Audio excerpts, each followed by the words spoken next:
Môžeme toto zastaviť, lebo toto je silná káva. Ja nájdem teraz internetový obrázok, kde sa bude tvrdiť Marek Mach, / som pedofil a donesiem ti ho tu a budem tvrdiť. V ktorom ty, Marek Mach, tvrdíš, že si pedofil a budem to používať ako obrázok, ako toto si rovno odlož a strčí to niekam, pretože toto je obyčajné klamstvo. Máš jeden jediný dôkaz, ak máš dôkaz, že to som písal ja, teraz daj trestné oznámenie, ak ho nedáš, si klamár. Mám dôkaz.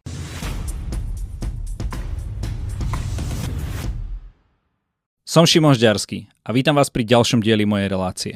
V tomto špeciálnom dueli privítame Mareka Macha. Ďakujem za pozvanie. A Milana Mazureka. Ďakujem za pozvanie taktiež. Priatelia, my sme si tu potýkali tesne pred rozhovorom všetci, takže si tu nebudeme onikať ako traja mladí muži. Pani, na začiatok taká rozstrelová, rýchla otázka. Marek Mach, ty veríš, že je 72 pohlaví? Nie. Dobre, takže koľko máme pohlaví? 2. Milan Mazurek, ty veríš, že holokaust bol a jeho obeťmi bolo 6 miliónov Židov, ale aj ďalších národov? Samozrejme a dúfam, že si budeme aj iné genocídy, hlavne genocídy Slovanov, pripomínať rovnakou frekvenciou. Dobre, takže holokaust bol a bol zlý. Samozrejme. Dobre, tak to by sme mali takú základnú otázku, čo sa vám častokrát vyčíta. Teraz mám ale najťažšiu otázku pred vami celého duelu. Predtým som začal Marekom, tak teraz začnem tebou, Milan. Čo by si o Marekovi povedal pozitívne? Za čo si ho vážiš? Ťažko povedať. Na jednej strane je pekné, ak niekto mladý motivuje mladých ľudí, aby išli voliť. Na druhej strane, ak to robí selektívne tak, aby prinášal k voľbám len istú skupinu voličov a tým ovplyvňoval výsledok tak, aby sme udržali súčasné vedenie Európskej únie. Ako to robil napríklad pred európskymi voľbami, tak za to si už ho vážiť jednoducho nemôžem. Čiže keby viac vo svojich videách hovoril pravdu, teraz viac by som si ho naozaj, na kritiky bude času dosť, takže to pozitívne na Marekovi Machovi je. Snažil som sa hľadať to pozitívne, to znamená, že sa snaží motivovať mladých, aby sa zaujímali o verejnú politiku, ale mohol by to robiť viac férovo, objektívne a bez. Dobre, hovorím, tej kritiky bude dosť. Marek, čo by si ty pozitívne povedal o Milanovi? Ja si myslím, že vie pomerne dobre komunikovať s mladými ľuďmi. Dobre, tak to si myslím, že viete obidvaja, preto sme aj tu. Ako vlastne došlo k tomuto vášmu duelu? Prečo tu vlastne sedíme? Ako sa to celé stalo? Nech sa páči. No, ja si dovolím začať, lebo ja som teda zverejnil to reakčné video, ktoré vzniklo po tom tvojom videu s tou zbraňou. Ja som ho dodnes nevidel. To je úplne v pohode, akurát to, čo sa potom stalo, bolo, že nám, alebo teda aspoň mne, zavolali zo Startitapu, že či by sme sa išli porozprávať do debaty o aktuálnych politických témach. A pretože si myslím, že je dôležité, aby sme sa rozprávali aj s ľuďmi, s ktorými nesúhlasíme, tak ja som povedal, že áno. A očakával som teda, že áno príde aj z druhej strany, čiže ja už som bol nachystaný a zrazu bolo z áno, nie. A výhovorky o veciach, ktoré sa nestali. Čiže ja som preto veľmi rád, že sa dnes môžeme stretnúť tu. Pán Mazurek, teda Miňo, pardon, prečo si sa teda vyhováral? Samozrejme, že som sa nevyhováral. Ak teda tá bola tak, prepáč, nepríjmam automaticky Marekovú, ale on ťa obvinil z toho, že si sa vyhováral z tej debaty. Tak, za prvé, ja nesledujem Marekov Instagram, to znamená, neviem, čo robí, ale prišla nám nejaká ponuka, ktorá smerovala na hovorcu našej politickej strany s tým, že či nechcem ísť debatovať o nejakej kauze so zbraňou, ktorú rozvíril na internete Jožo Pročko, a že sa k tomu vyjadril aj Marek Mach a aktuálnych politických témach, či je republika fašistická alebo nie je. Ja som na to odvetil úplne jednoducho, že keď sa budeme baviť o normálnych, legitímnych politických témach, nemám problém všetkými 10 do toho idem, ale o hlúpostiach sa baviť nechcem, pretože v tejto dobe konsolidácie vážnych problémov ľudí takéto debaty unavujú, takže toto treba odkázať Marekovi Machovi. Následne už vyšlo video s tým, že vraj sa ho bojím, čo samozrejme nie je pravda, preto tu dnes sedím. Ja musím na toto povedať jednu vec, pretože ono je to pomerne vtipné, lebo tie vyjadrenia ohľadom toho, prečo do tej debaty nemôžeš ísť, sa postupom času menili. A na začiatku to teda bolo o tom, že ty nechceš ísť do debaty, ktorá by bola o nejakých hlúpostiach. Presne. Lenže na to moderátor, ktorý to mal moderovať, reagoval verejne, že tá debata nebude o hlúpostiach, ale o aktuálnych politických témach, ktoré trápia Slovákov. Nie, a zrazu počkaj, nechaj ma dohovoriť. A zrazu už nebol problém ten, že by sme sa teda nemohli ísť rozprávať o nejakých aktuálnych politických témach. Zrazu bol problém moderátor, ktorý bol podľa teba zaujatý. Lenže to taktiež nedáva zmysel, lebo práve s Richardom Dürerom chodieva tvoj predseda Milan Uhrík do debát. Čiže, ako úprimne si môžeme povedať, že ak by bol zaujatý, asi by tam nechodil. Čiže to tiež nebude problém. No a ja mám takú teóriu, lebo to, čo sa potom stalo, bolo, že tuto Milan zverejnil video, v ktorom hovoril, že on mi poslal nejakú výzvu o tom, že môžeme ísť do tej debaty, že mám nájsť moderátora, že môžeme ísť do debaty. Lenže mne žiadna výzva neprišla. A kľudne si môžeme tu teraz otvoriť správy, ja to veľmi rád ukážem, že on mi v skutočnosti nič neposlal. No dobre, teraz a potom dopoviem poslednú vec. Dobre, potom rovnaký priestor dostane aj Milan. To, čo sa potom stalo, je, že ja som zverejnil video, kde som ukázal, že mi žiadna výzva neprišla. A to, čo si myslím, že s čím si ty nepočítal, je, že to tvoje video zatiaľ, čo malo 90 000 videní, tak to moje malo 3/4 milióna. A potom bolo veľmi ťažké druhýkrát povedať, že do toho nepôjdeš. Čiže ja som aj preto rád, že sa tu dnes vidíme a že sa budeme môcť porozprávať o aktuálnych. Dobre, takže ukončíme to, takže Milan, tvoja Znožku týchto hlúpostí dám na pravú mieru úplne jednoducho. To znamená, moderátor Dürer následne po tom, čo som zverejnil tú informáciu, že nesúhlasím s objektom tej debaty, to znamená, že išlo skutočne o hlúposti z mojej strany, sa začal vyhovárať, že on hovoril o všeobecných politických témach, pričom to Ondrejovi Ďuricovi v hovore konkretizoval na tému nejakej zbrane, republiky, fašizmu a podobných nezmyslov, čo som jednoducho do debaty ísť nechcel. A práve preto, ako sa pán Dürer zachoval, to znamená preto, ako začal po tom, čo som zverejnil tieto informácie, zahmlievať a začal hovoriť úplne iné veci, som povedal, že s takýmto človekom, ktorý očividne verejne klame, ja do debaty nejdem, pretože ten človek verejne prezentuje názory, na základe ktorých je zrejme, že ma nenávidí, a s takýmto človekom ja do debaty ísť nechcem. A keď tu pán Mach alebo Marek hovorí o tom, že teda Milan Uhrík chodí s ním do debaty, samozrejme, pretože Milan Uhrík bol v debate s pánom Dürerom v TA3. Vtedy bolo pre ňoho doslova zmysluplné, ak môžem osloviť 100 000 ľudí v televíznych debatách, nie na internete, zniesť aj extrémne zaujatého novinára. Ale v prípade, že mám ísť do televíznej alebo teda internetovej debaty, kde môžem osloviť len ľudí, ktorých už tak či tak oslovujem, prečo sa mám ešte trápiť s ženštilým moderátorom, ktorý po mne bude škriekať a je úplne zrejme, že je zaujatý a takýmto spôsobom klame. A čo sa týka samotného Milan, ale videa, pozor, neviem, či by sme mali mne je to úplne jedno, nech pán Dürer dá na mňa žalobu, nech sa sťažuje, ja už o ňom viac hovoriť nebudem. Podstatné pre mňa je to, že on ešte aj v tom videu zverejnil správy z Instagramu, kde bolo vidieť, že bol označený v príbehoch, ktoré videl, ktorému ale poslalo aj kopec iných ďalších ľudí. Tamto zrejme je, natočil som príbehy, označil som ho tam, a to, že tieto príbehy on videl, dokazuje ešte aj to, že predtým samotne natočil video, kde práve moje príbehy používal ako argument vo svojich videách, čiže príbehy považoval ako zrejmú, jednoduchú komunikačnú formu. Preto som mu tieto veci poslal cez príbehy, keďže sa mu napísať alebo komentár nedá, pretože nejde mi to napísať na jeho stránke, čo som sa opakovane snažil, aj som to zverejnil, že ja mu napísať komentár nemôžem, pretože Marek Mach má tak filtrovanú diskusiu na Instagrame, že len jeho fanúšikovia mu môžu písať komentáre. A to považujem za zbabelosť. Poslal si mi správu? Poslal som ti správu, priebeh sa ti zobrazil v správe. Ty si to dokonca zverejnil a v tých správach vidno, že Milan Mazurek ťa označil v príbehu a ty si to videl. Príbeh sa skrýva po 24 hodinách. A ty si ho videl. V čase, keď si mi ten tvoj príbeh som nevidel.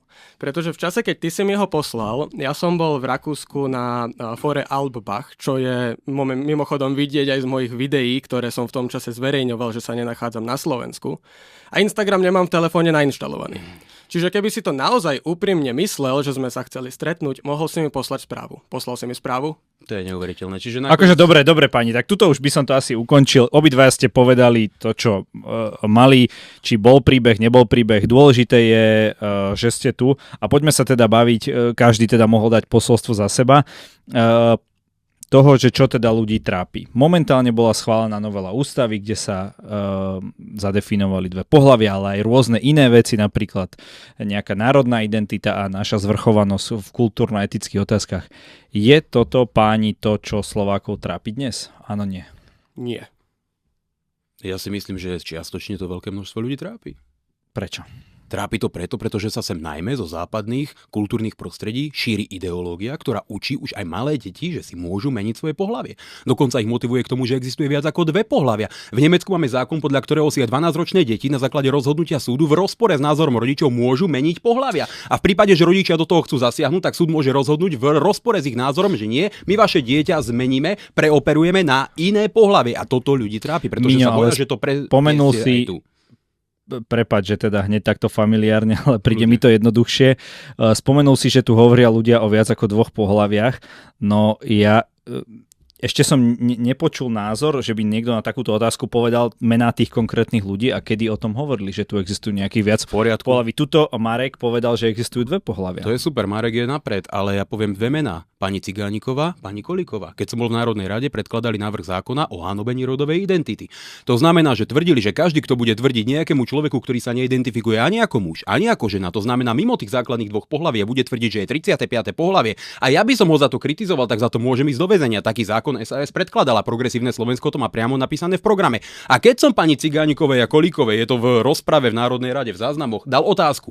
Čo je to tá rodová identita? To je to, keď si niekto myslí, že je 14. pohlavie a ja keď ho za to budem kritizovať, tak za to pôjdem do väzenia. Priamo pani Cigániková mi v rozprave odpovedala: "Áno, je to presne to." Čiže hovoria o tom poslanci. Lenže Milan, ty si bol, pokiaľ viem, odsúdený za hanobenie rasy, národa a presvedčenie. Nie, ale že si nešiel do väzenia. Ty hovoríš, že by si išiel do väzenia a ty už si reálne za podobný trestný čin zrejme, alebo prečin bol odsúdený a vo väzení nie si. Vedomie, že môže človeku hroziť väzenský trest, alebo aj keby dostal pokutu, keby dostal čokoľvek, podmienečný trest, za to, že bude niekomu tvrdiť, že on nie je 14. pohlavie, ako mi to vysvetlila pani Cigániková v Národnej rade. Už len to vedomie dokazuje, že nežijeme v demokratickom štáte, pretože ak si niekto myslí, že je 14. pohlavie, inštitúcia, v ktorej by mal tráviť čas, je psychiatrická liečebňa. Pani, ja by som vás poprosil, aby ste tieto vaše vstupy trošku skrátili, aby ste naozaj mohli na seba reagovať, aby to neboli nejaké dva monológy alebo dve tlačovky. Teraz dám teda rovnaký priestor Marekovi. Marek, čo teda ty hovoríš na duhovú, LGBTI, ideológiu, propagandu a tak ďalej? Má to podľa teba nejaké rácio, že Milan hovorí, že sa tu deti učia zvrhlosti? Samozrejme, že to je absolútna hlúposť. A ja musím zareagovať na to, čo tu odznelo ohľadom tých viacerých pohlaví, pretože dovolím si tvrdiť, že tú scénu pomerne sledujem. A od 2016 roku, kedy sa tomu venujem na Slovensku, som nepostrehol jedno jediné vyjadrenie, kedy by nejaký slovenský politik, ktorý patrí na tú proeurópsku scénu, povedal, že máme na Slovensku viac ako dve pohlavia. Ani ten prípad, o ktorom hovoríš ty tu teraz, v súvislosti s tým zákonom, nebol tak, ako to ty tu teraz opisuješ. Oni nerozprávali o tom, že na Slovensku máme viac ako dve pohlavia. Toto nikto nikdy nepovedal, že na Slovensku máme viac ako dve pohlavia. V poriadku. Ale tvrdili, že ak sa ľudia budú identifikovať ako osoba mimo dvoch pohlaví, že majú byť zákonom chránení.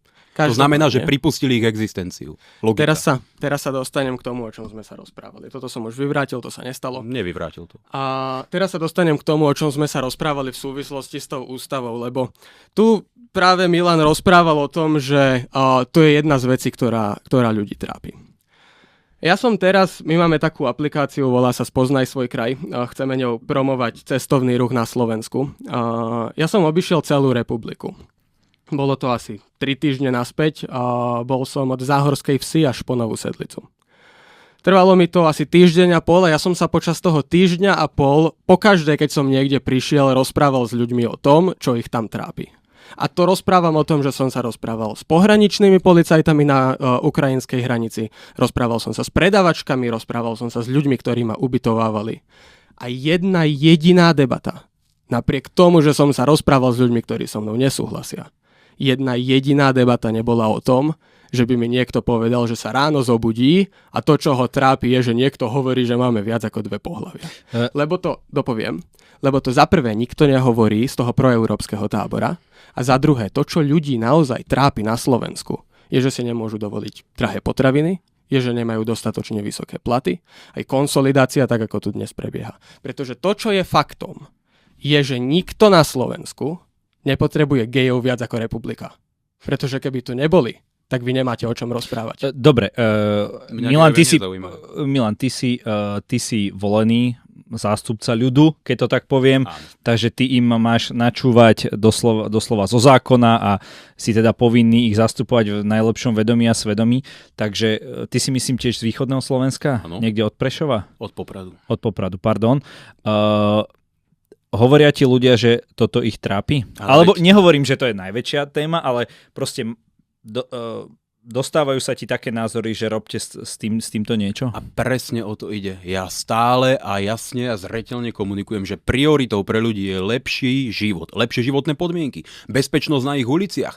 To znamená lacné dostupné potraviny, lacné dostupné paliva, dostupné energie. A samozrejme, že niečo také ako 50 pohlaví, čo si tu liberáli vymýšľajú, je niekde na konci záujmu týchto ľudí. Ale to neznamená, že ich aj toto čiastočne netrápi. Preto som, keď som odpovedal na tú otázku, povedal som, čiastočne ich trápi aj toto, pretože si mimoriadne dobre uvedomujem, že problémy, ktoré aj Marek Mach pomenoval, sú o mnoho dôležitejšie a trápia ľudí viac, pretože sú bezprostrednou záležitosťou denného života. A preto ja by som bol rád, keby aj slovenskí politici, na ktorých ja nemám vplyv, pretože sú v Národnej rade, ja tam nie som, riešili viac dôležitejšie témy, ale nehovorím ako napríklad títo ľudia, ktorí sa snažia odpútať pozornosť, že toto ľudí absolútne nezaujíma, toto ľudí netrápi. Aj toto je dôležitá téma, ale áno, priznávam, že sú pre ľudí dôležitejšie témy. Dobre, čiže bola táto novela o ústave nejakým zastieracím manévrom, aby ľudia zabudli na drahé potraviny, drahé palivá, nedostupné bývanie, možno nemožnosť, veľkú emigráciu Slovákov do zahraničia,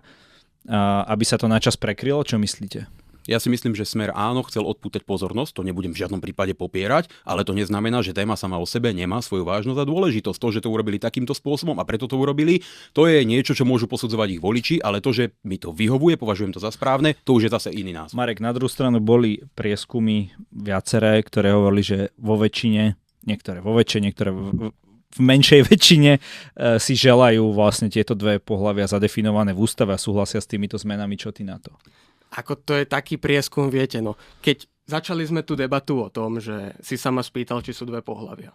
Otvorene som ti povedal, že sú. Ako keď sa ťa niekto spýta, že či si proti tomu, aby sme mali zadefinované dve pohlavia v ústave, tak v obyčajnom, bežnom prieskume, vieš, no, prečo by mal na to niekto hovoriť, že nie? Ako, samozrejme, že sú len dve pohlavia. Ten problém, s ktorým sa tu my stretávame, je, že jednoducho Smer toto nevyužil na to, že jemu by záležalo na nejakých tradičných hodnotách. Veď to bolo koniec koncov vidieť aj na tom zábere, kedy si mysleli, že už sú vypnuté kamery, kde bývalý minister práce Richter hovoril Ficovi, že v nedeľu pôjdu všetci do kostola aj oni bývalí komunisti. A smial sa pri tom. Im sú úplne ukradnuté akékoľvek konzervatívne hodnoty. Jediné, čo ich zaujíma, je, aby sa mohli udržať pri korite a aby to dokázali prekryť. Bohužiaľ, im to ide naozaj dobre. A je to veľmi dobre vidieť aj na tom, akým spôsobom my sme začali túto debatu. My sme sa nezačali rozprávať o tom, akým spôsobom môžeme pomôcť ľuďom, akým spôsobom môžeme vyriešiť to, že si tu viac a viac ľudí nemá za čo kúpiť základné potraviny. My sme to začali tým, koľko je pohlaví. A toto mi príde úprimne za vlasy pritiahnuté. Tak chcel som, aby tie základné veci, čo sa o vás dvoch hovoria, minimálne v prípade teba, Milan, české médiá dokonca hovorili o tom, že si podporil českého poslanca za SPD, pána Vondračka? Áno, pána Vondračka, predsedu strany Svobodných. No, takže že si ho podporil ako popierač holokaustu, takže preto som sa chcel spýtať, lebo aj si na to reagoval veľmi recentne. Pretože ma takéto klamstvá urážajú a hnevajú. Popieranie holokaustu je trestný čin, ak by som sa ho dopustil, tak som za to odsúdený. No jasne. Nie je pravda. No je to pravda, je to trestný čin. Neklam. Tak nie je to trestný čin? Je to trestný čin. Myslel som, že k tomu prídeme trochu neskôr. Toto je tvoj komentár. Nie je.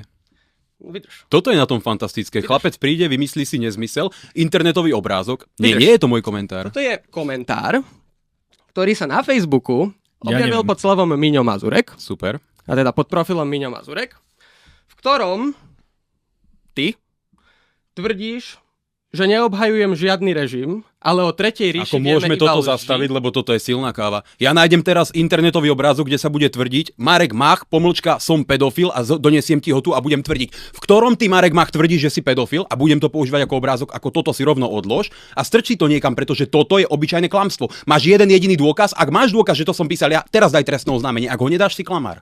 Mám dôkaz. No dávaj. Ten mám z druhej strany. Najmä vzhľadom na nepatrnú mieru závažnosti preverovaných výrokov je na mieste otázka, či formou boja s konkrétnymi vyššie uvedenými názormi má byť trestný postih, teda právna represia alebo argumentácia a presvedčenie, argumentuje polícia. Dodáva, že pre spoločnosť je lepšie, keď ľudia niektoré názory zdieľajú, lebo sú o nich presvedčení a nie preto, že za iné názory by im hrozil A trest. kde je tam napísané, že Milan Mazurek to písal? Toto je odpoveď na to, Kde je tam napísané, akým že Milan Mazurek to písal? Hovorím ti teraz, toto je odpoveď na to, akým spôsobom si ty podal tento komentár. Na ten komentár... Nepodal som ten komentár, ako môžeš takto klamať. Tento komentár, neskáč mi do reči, ja som ťa nechal dohovoriť. Tak ty tu klameš, budem hovoriť, že si pedofil a budeš s tým Necháš ma súhlasiť. dohovoriť? No daj dôkaz toho. Teraz ti to hovorím. Nie, nedal si. Necháš ma dohovoriť? No hovor. Na ten komentár, ktorý si ty zverejnil, bolo vtedy podané trestné oznámenie. Ty si v tom videu, v ktorom teba obvinili z toho, že si popierač holokaustu. Ja teda si vážim to, že dnes si povedal teda, že už holokaust bol a teda dúfam, že si na to naozaj zmenil názor. Ja som na to nepotreboval zmeniť názor. Bolo vtedy podané trestné oznámenie a vzhľadom k tomu, že sa jednalo o rok 2016, kedy ešte neboli žiadnym spôsobom nejako rozvinuté tie zložky, ktoré sa venovali extrémistickým trestným činom, tak ten prístup, ktorý bol vtedy zvolený zo strany polície bol, že ak sa to aj stalo, tak je lepšie, ak niečo takéto zostane nepotrestané. A ja som ti tu teraz prečítal odpoveď polície, ktorá vznikla v článku, ktorý je z roku 2016, ja som to úmyselne hľadal a toto je skrátka fakt. A skúmala polícia, či som to písal ja a dala teraz dôkaz, že som rovnaký to písal priestor, nech sa páči. No toto je odporné ohováranie, ktorého sa tento chlapec dopustil na základe toho, že nemá žiadne reálne argumenty. Pretože naozaj takéto niečo, vytiahnuť si obrázok, kde je napísané Miňo Mazurek a nejaký text, o ktorom ja nič neviem a ktorý som 100-krát médiám vyvrátil a po 10 rokoch sa stále k nemu musím vyjadrovať, to je absolútna argumentačná úbohosť, pretože rovnako môžem vytvoriť za 10 sekúnd skicári obrázok, kde budem písať Marek Mach a bude tam napísané znásilnil som 4 malé dievčatka a prinesiem to tu a budem ti hovoriť toto si napísal dookola bez toho, aby dal jediný dôkaz. Kde je v tom policajnom statuse, kde je v tom policajnom vyjadrení napísané skúmali sme IP adresy, skúmali sme Milana Mazureka, našli sme dôkaz, áno, písal to on, ale nie je to trestný čin. Kde? Hovorím ti, že je to Čiže to tam nie je. Čiže si klamár, priniesol si nezmyselný obrázok, od ktorého ja sa otvorene dištancujem, nemám s ním nič spoločné a hanbím sa za každého novinára, ktorý sa týmto prezentuje a tvrdí, že som to písal ja. A mal by si do budúcna zvažovať to, aké argumenty budeš v diskusiách používať, pretože za takýchto okolností ťa každý rozbije za 5 sekúnd. No, vieš, ono ide... Ja by som túto tému by som nechcel nejako predĺžovať, tak len záverečné slovo. Závere na to. Naozaj toto nebola téma debaty. Hovorím, tá polícia reagovala priamo na tú súvislosť s tebou. Čiže mala to polícia, že som to písal ja? Čiže to z toho vychádza. Dobre, a páni. len posledná vec, ktorú chcem povedať. Viete, lenže ty povieš poslednú vec, on ešte bude na to reagovať. Dobre, naozaj sa nedostaneme k tým našim témam. Naozaj, toto už ukončím. Keby sa toto objavilo o komkoľvek, bez akéhokoľvek kontextu, nikdy v živote by som si nedovolil to vytiahnuť. Ale, Miňo, vieme, že si na hrudi nosil fašistický rovnoramenný dvojkríž. Vieme, že si bol v politickej strane, ktorá mala... Počkať, Marek, ale na toto máš nejaké dôkazy? Lebo toto vieš... Na čo teraz? Že nosil fašistický rovnoramenný dvojkríž? Napríklad. Samozrejme, veď ho mala v logu SNS. Ešte raz, a teraz úplne ja neviem, že či to automaticky znamená... Ak existuje fašistický symbol, ktorý by bol rovnoramenným dvojkrížom a bol by niekomu na hrudi okamžite za to odsudený, pretože propagácia ideológií smerujúcich k potlačaniu základných ľudských práv je trestným činom. Zase trepe nezmysly. To, že on má názor, že nejaký dvojkríž je fašistický, neznamená, že to tak je. Myslíš si, že Kosák a Kladivo... Dobre, pani. Dobre. Jednu otázku, naozaj, toto ma zaujíma. Myslíš si, že Kosák a Kladivo sú symbolmi, ktoré smerujú k potlačaniu základných ľudských práv a slobôd? Keď tento symbol vyjadruje nejaký totalitný režim, áno, smeruje k nemu, perfektne. Ale tieto definície si nevymýšľaš ty, ale určuje ich trestný zákon. Toto je presne to, kam sa chcem dostať. Pretože presne Kosák s Kladivom máme v Košiciach na pamätníku obetí druhej svetovej vojny. A nikto za to nikdy nebol odsúdený, pretože na Slovensku zákony jednoducho nemáme nastavené tak, že momentom, keď niečo k niečomu smeruje, tak by to automaticky viedlo aj k nejakému odsúdeniu. Dobre, posledný výrok na túto. Nemáš k tomu čo povedať. Kosák a Kladivo v Košiciach. Ja som za, aby boli kosáky a kladiva kdekoľvek len chcú, pretože som za osobne za slobodu slova. Ak niekto chce prezentovať akékoľvek symboly, nech si ich prezentuje, robí si tým verejnú mienku sám o sebe. Ja som za slobodu slova. Dobre, páni. Spomínali sme teda tie problémy Slovenska, ako ich vyriešiť a ako proste pomôcť tým ľuďom. Prečo podľa vás z tých všetkých problémov, ktoré tu my máme, zastupujete mladých ľudí, tí možno na internete, tí v Europarlamente, prečo podľa vás teda mladí odchádzajú zo Slovenska? kto sa toho chce chopiť. Môžem ja. Samozrejme, že je tu málo príležitostí. A čím viac na východ Slovenska ideme, tým je tých príležitostí menej. A je to niečo, čo sme sa v parlamente aktívne snažili riešiť, napríklad zákonom, ktorý smeroval všetky strategické štátne investície do najmenej rozvinutých okresov. Pretože vy nemôžete očakávať, že mladí ľudia v okresoch ako je Svidník, niekde v regiónoch ako je Abov, v regiónoch ako je Spiš, budú na Slovensku zostávať, keď tu nie sú zmysluplné pracovné príležitosti. Aké kariérne príležitosti vlastne títo mladí ľudia majú? Ako si majú zakladať rodiny? Vidíte ceny bývania, vidíte nárast všetkých energií. Jednoducho títo mladí ľudia tu samozrejme nemajú perspektívu. Preto napríklad my otvorene dnes kritizujeme baterkáreň v Šuranoch ako štátnu strategickú investíciu, kde štát investuje viac ako 250 miliónov eur aj z peňazí týchto daňových poplatníkov, ktorá ide do Šurian, kde je menej ako 3% nezamestnanosť, nepracuje tam len ten, kto nepracovať nechce, bude tam voziť Indov, aby tam pracovali cudzinci za peniaze Slovákov. Pán Mazurek, to je presne tá politika, ktorá spôsobuje tieto regionálne. Pán Mazurek, keď si objednáte Bolt Food, tak aj v Bratislave keď si objednáš Bolt Food alebo kebab alebo čokoľvek, tiež ti ho privezie Ind a môže to byť aj v Trenčíne alebo aj v Bratislave. No. Proste máme nedostatok nejakej pracovnej sily a to, že je niekde tá baterkáreň, tak predsa voláme tu po nejakých, teraz ja ti robím diablovho advokáta, hej, nie, že by som s tým ako a priori súhlasil, ale vieš, že hovoríme tu, že máme najnižšie zahraničné investície, tu príde baterkáreň a vy sa tam divže nejdete roztrhať, aby tam tú baterkáreň nepostavili. Tak ste proti ekonomickému rozvoju Slovenska. Dobre, ja viem, že lepšia by tá fabrika bola niekde v Medzilaborciach, ale ten investor sa rozhodol, že to postaví asi tam, hej, to nie... A bol si ty pri rokovaniach s tým investorom? No nebol.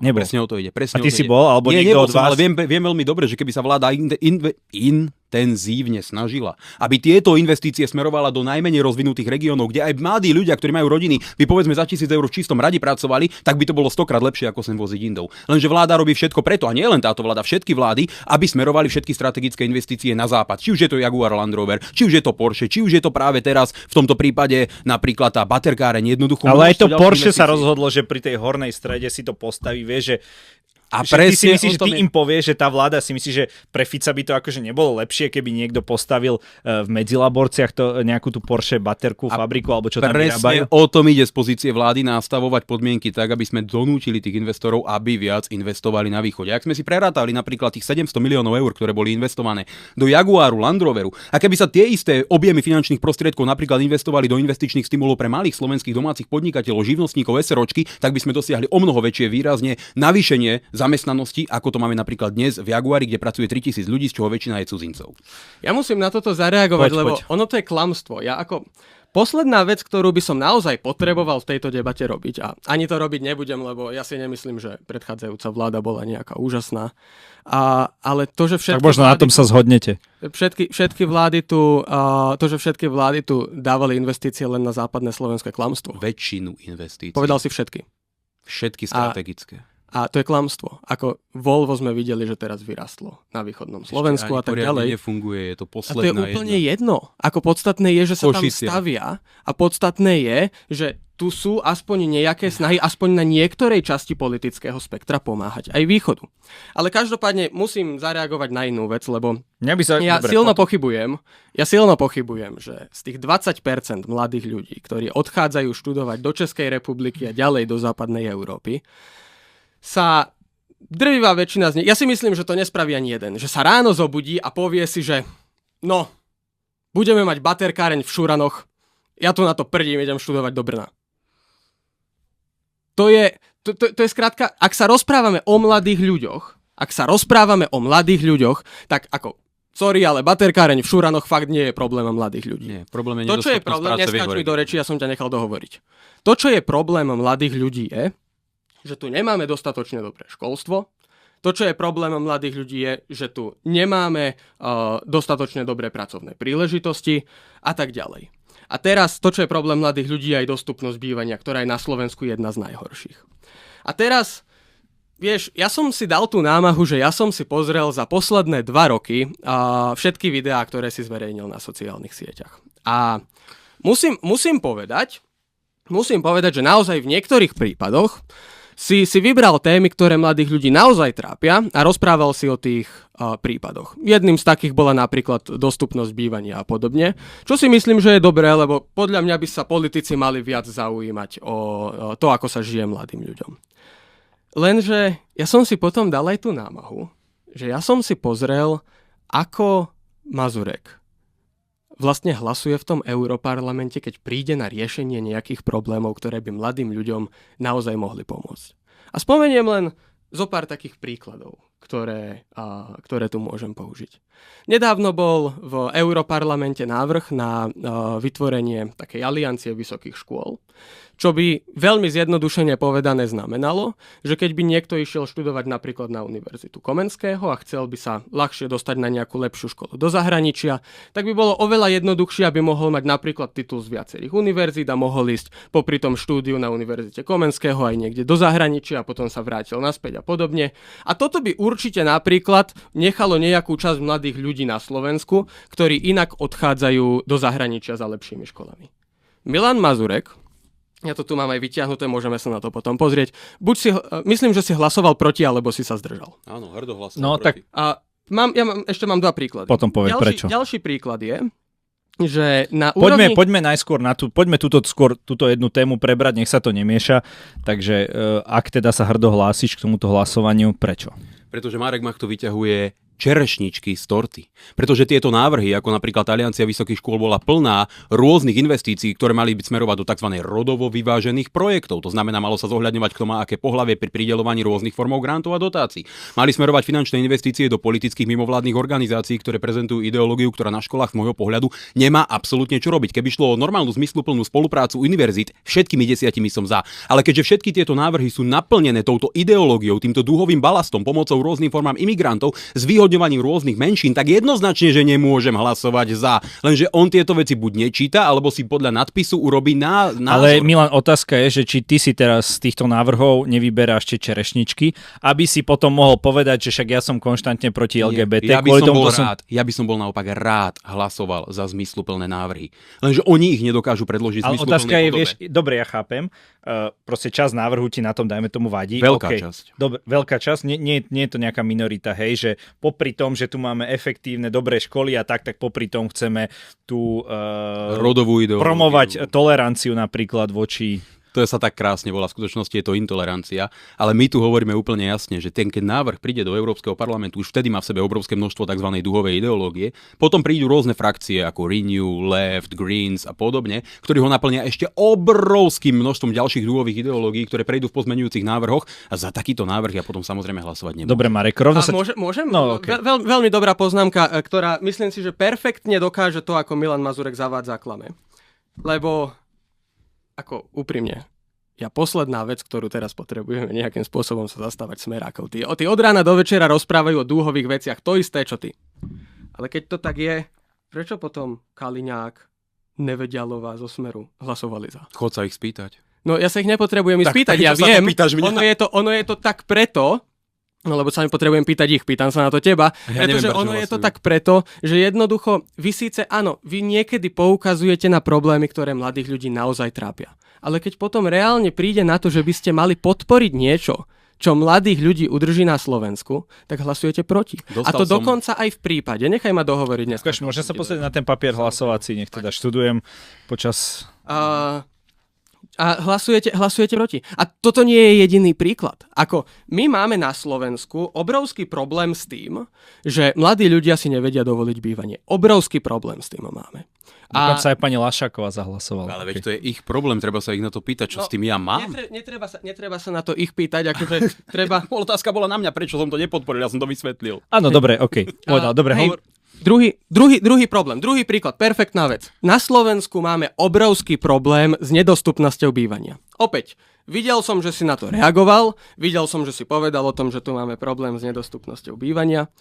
A teraz sa do Európskeho parlamentu zrazu dostane návrh, s ktorým by sme mohli vyriešiť to, že časť európskych fondov by mohla smerovať k vyriešeniu problémov s bývaním. Napríklad by za to mestá mohli stavať nájomné byty, ktoré by potom vedeli ponúknuť mladým ľuďom. A opäť, prakticky všetci za vrátanie smerákov, ešte aj Ľuboš Blaha za to hlasoval, Milan Mazurek a Milan Uhrík proti. Presne.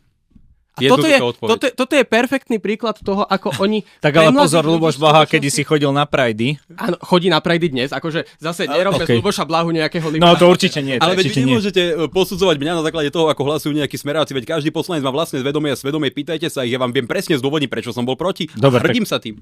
Pretože ten návrh bol plný tzv. Formuliek o tom, že tieto byty majú byť prednostne prideľované tzv. Zraniteľným a marginalizovaným skupinám. Ak očakáva, že ja budem hlasovať za miliardy preto, aby sa stávali domy a byty v osadách, ktoré vieme, ako častokrát končia, čím nechcem odsudzovať všetkých tých, ktorí sú slušní a normálne pracujú a fungujú, ale ak očakáva, že ja budem hlasovať za návrh, ktorý bude prisudzovať byty prednostne ľuďom na základe ich etnicity, farby a za to, že sú v osadách, tak sa zobuď. V žiadnom prípade nebudem hlasovať za návrh, ktorý hovorí, že migrantom alebo osadníkom máme dávať prednostne byty a že obce budú zvýhodnené pri žiadostiach o svoju dotáciu na základe toho, že majú nejakých marginalizovaných príslušníkov na svojom území. No nebudem za to hlasovať, pretože ja som za rovnosť, nech má každý rovnaké podmienky. Dobre, Marek, boli toto prednostne byty proste pre, ako Milan hovorí, takzvané zraniteľné a marginalizované. Niekto nepovedal, že to prekladám tak, ako to v skutočnosti nie je. Môžeš prosím ťa preložiť ten stredný bod? Stredný bod. Národné a regionálne autority by mali teda použiť tieto fondy na flexibilitu a zvýšiť investície do bývania. No. Tak akým spôsobom by boli tieto fondy použité, by rozhodli národné vlády. Ale veď to nemôžete usudzovať z nadpisu pre pána kráľa, veď ten obsah hovorí a definuje. Tam to bolo jasne napísané. Veď ja by som za to rád hlasoval, keby tam nebolo prednostné prideľovanie bytov a obciam peniaze na základe toho, že majú marginalizované komunity. Ja som za rovnosť, to je celé. Ja rozumiem, že ty nám tu teraz nemôžeš povedať, áno, spravil som chybu, dobre. Nie, lebo som nespravil chybu a nebudem hlasovať za byty do osad. Mladým ľuďom pomôcť. Nebudem hlasovať za byty do osad. Dostali k lacnejším bytom, ktoré by si nebudem hlasovať za miliardy do osad. Bol si proti, pozri. Každý mladý človek, ktorý toto pozerá, sa na konci toho videa bude môcť sám seba spýtať, prečo nie je či naozaj chce hlasovať za niekoho, kto odmieta nasmerovať eurofondy napríklad do toho, aby on mal prístup k lacnejším. Dobre, na základe etnického a už sa točíme v kruhu, páni. Ja si všetko dokážem bez problémov zdôvodniť. A moji voliči sú s týmto veľmi spokojní. Na Slovensku máme obrovský problém s tým, že by sa využívali eurofondy. To je fakt. Keď sa pozrieme na to, do akej miery v Poľsku dokážu rýchlo stavať diaľnice, do akej miery dokážu využívať eurofondy na to, aby stavali lepšie železnice a tak ďalej. My sme 100 rokov za opicami oproti nim. A opäť, v Europarlamente bol návrh na to, aby sme s týmto dokázali niečo zmysluplné spraviť, aby sa zjednodušili tie procesy tak, ako sú nastavené, aby sme toho dokázali čerpať viac. Čo opäť by mladým ľuďom pomohlo, pretože by sme tu mali jednoducho krajinu s lepšou infraštruktúrou a lepšími príležitosťami. A opäť to isté Milan Mazurek a Milan Uhrík proti.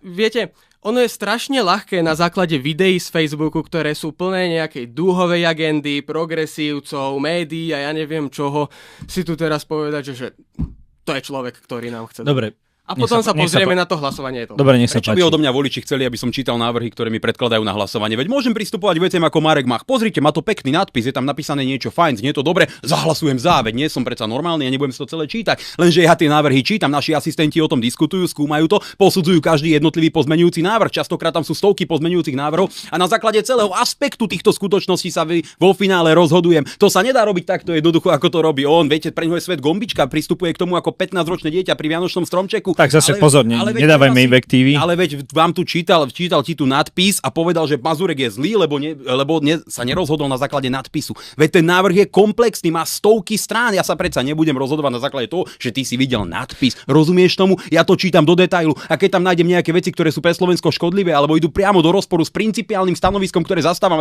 nášho politická strana, samozrejme, že za to hlasovať nebudem. Marek, nemala by predsa len Európska únia trošku polaviť, dajme tomu z tej diverzity LGBT a podobne, lebo vždy sa tam niekde niečo nájde. Presne. A aby proste taký ako pán Mazurek alebo z jeho frakcie, vy ste vo frakcii Sme, teda. Európa suverénnych národov. OK, viem, že za začiatku vás tam ešte nezobrali, že si vás nejako preverovali kvôli tej vašej medializácii. Kvôli tým klamstvom, ktoré tu šíril aj Marek dnes.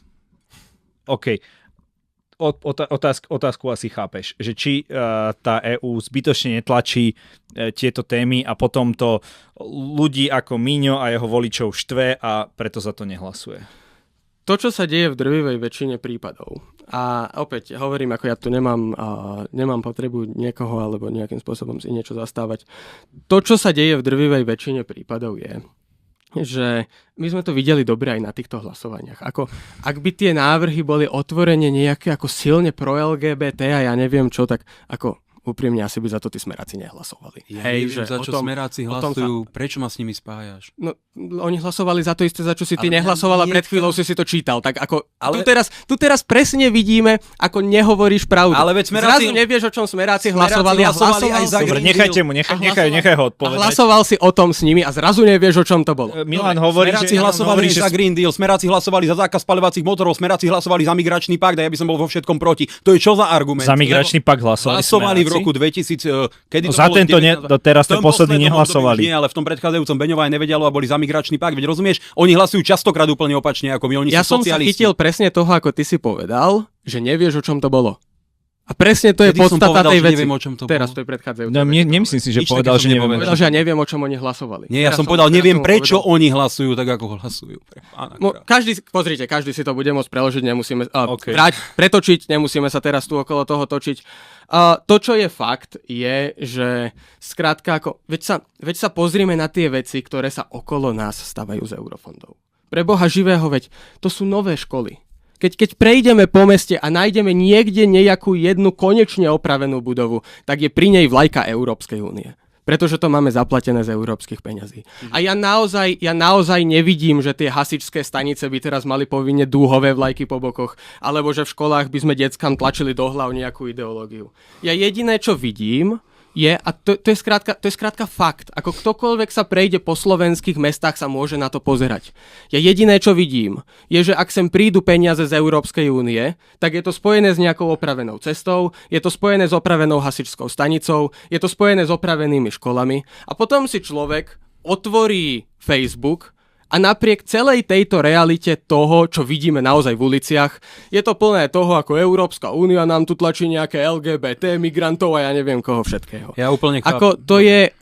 Mne to je naozaj svojím spôsobom ľúto. Dobre, Milan, máme trošku pokrivený, možno aj činnosťou vašej strany, ja neviem, alebo tvojou, pokrivený obraz o Európskej únii, že naozaj nie je to o LGBT, migrantoch a podobných a Green Dealoch, ale teda samozrejme minimálne o Green Deal trochu to je, ale, alebo trochu dosť, ale že naozaj tých 80% verejných investícií tu máme skrz Európu a keby sme neboli v EU, tak si tu neopravíme ani škôlku? Môžeme sa dostať postupne priamo a jednoznačne k číslam ohľadne eurofondov, ale ja chcem zdôrazniť niekoľko vecí, pretože my pokrivený obraz o Európskej únii máme na základe médií a propagandy, ktorú si táto Európska únia platí. Napríklad prijali fond 131 miliónov eur, ktorý bol absolútne netransparentný pred európskymi voľbami, ktorý Roberta Metsola a pani Leyenová dali súkromnej francúzskej spoločnosti, ktorá potom napríklad zhromaždila rôznych influencerov po celej Európskej únii. Medzi nimi aj tohto tu človeka, ktorým potom zaplatili cestu do Bruselu, tam im platili rôzne stáže, rôzne programy, rôzne benefity, neviem, či mu dokonca neplatili aj tú činnosť, to neviem,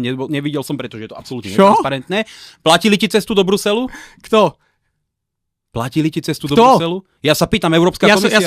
Európska komisia ma do Bruselu pozvala raz. Môžeme pokračovať ďalej. V roku 2022... Počkaj, dopoviem, pretože si sa ma na to spýtal. Európska komisia ma do Bruselu zavolala raz a súčasťou tej mojej cesty do... A toto je teraz naozaj vtipné, lebo ja som išiel do Európskej komisie, ja som rozhovor so Šimečkom nikdy nerobil. A to je ďalší vtip. Škoda, že tu nemám telefón, lebo ešte aj príbeh o tom dával. Hej, môžeš, to si veľmi rád povedať. Kľudne si bež poň a môžeš mi to ukázať.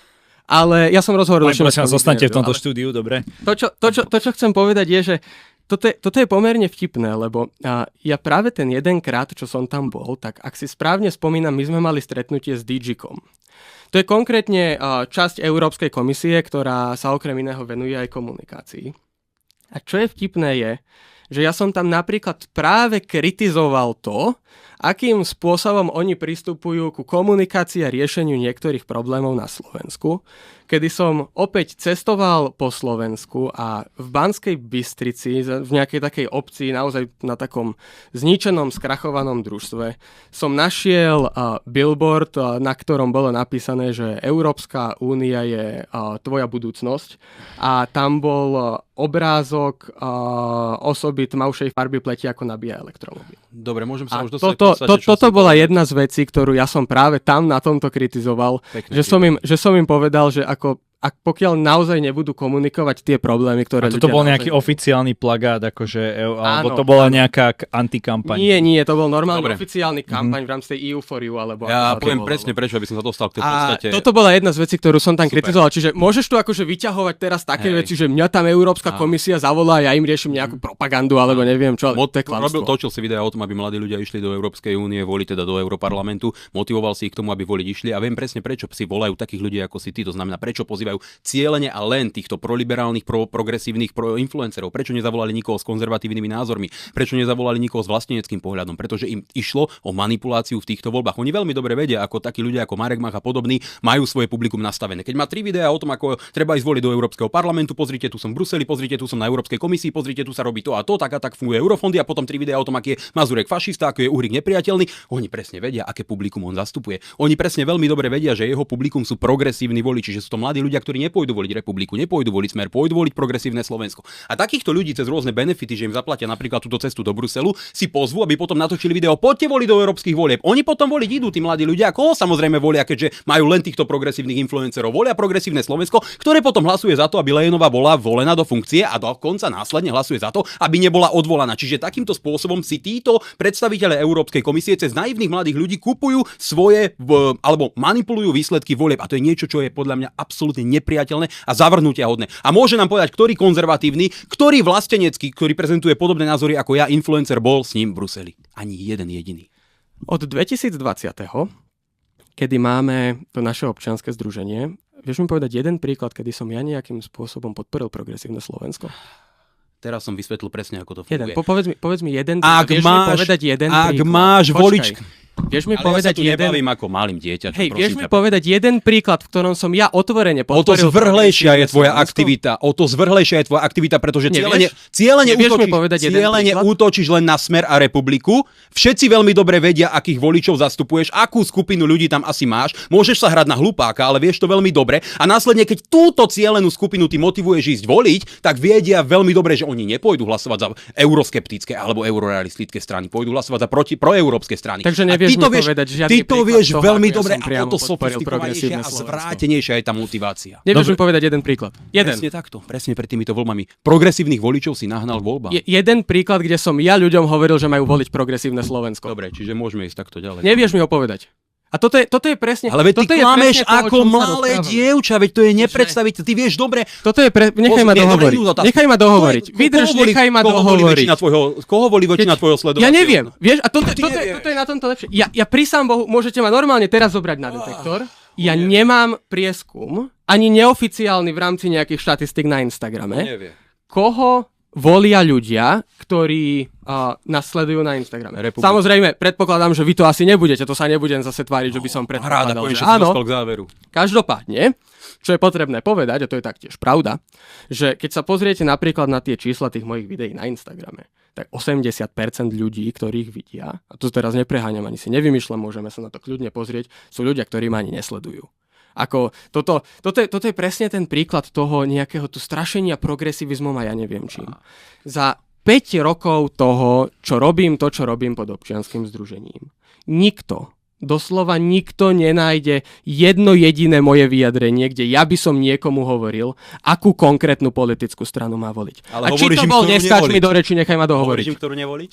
Či to bol volebný vlak, kde sú normálne novinové články o tom, ako sme tam viezli aj vašich voličov. Super. A aj voličov Smeru. Paráda. Alebo to boli tie videá, ktoré sme zverejnili pred voľbami do Európskeho parlamentu, kde opäť sme nikomu nehovorili, koho má voliť. Jediné to, čo ja chcem, a toto hovorím od roku 2016, kedy väčšina mladých ľudí volila paradoxne práve Kotlebovu SNS. To, čo hovorím od roku 2016, je, že ja chcem, aby mladí ľudia išli voliť. A hovoríš im, koho nevoliť? A mne je jedno koho. Jasné. Ja chcem, aby mladí ľudia prišli k voľbám, aby bol ich hlas vypočutý. Pretože to, čo je fakt, je, že my tu máme skrátka 20% mladých ľudí. Každý piaty z tejto krajiny odíde preč, pretože má pocit, že táto krajina sa o ňoho nezaujíma. No, a kým nebudeme chodiť k tým voľbám, tak sa to nezmení. A on v každom druhom videu, no teraz preháňam samozrejme, ale v obrovskom množstve videí hovorí mladým, aby nevolili Republiku, aby nevolili Smer. Normálne aktívne robí politickú kampaň v prospech toho, koho nevoliť. Nemusíš to povedať priamo, keď povieš 30 krát ľuďom, že Mazurek je fašista, asi je zrejme, čo tým chceš povedať. Nie si úplne hlúpy na to, aby si to tu predstieral, že to tak nie je. A keď následne budeš toto opakovať ako dokola v priebehu rokov, je úplne zrejme, akú formu publika si vybuduje, že to je úplne jedno, ku komu ešte ďalšiemu sa tie videá dostanú. Princíp je ten, že ak ja by som bol Európska komisia a chcel si udržať svoju moc, urobím to presne takisto, ako to urobila Lejonova. Urobila to zvrátenie a podle. To znamená, vybrali si cielene a selektívne len tých tzv. Progresívnych influencerov ako si ty, ktorí nezastupujú našu voličskú skupinu, naopak aktívne proti nej bojujú a útočia. A práve tých by som použil na to, aby nehovorili, koho ísť voliť. Len choďte voliť, lebo oni vedia veľmi dobre, že naši voliči skoro vôbec svoje videá nesledujú. Viem to veľmi dobre. Keď som sa ťa pýtal, ktorý konzervatívny influencer tam bol s tebou, nepovedal si ani jedného, pretože presne to potvrdzuješ to, čo som povedal. Jednoducho oni si selektívne vybrali takých ľudí ako si ty, aby nahnali voličov progresívnych politických strán, či je Saska, či je PSK, k voľbám, pretože vedia, že tie budú hlasovať za ich udržanie pri moci. A toto je normálne volebná manipulácia, ktorú zaplatili všetci daňoví poplatníci v Európskej únii. A to je niečo, proti čomu ja budem vždy otvorene bojovať, lebo to s demokraciou nemá nič spoločné. A teraz klameš, pretože keď som bol, a spomínam si, že keď som, ja si nepamätám jej meno.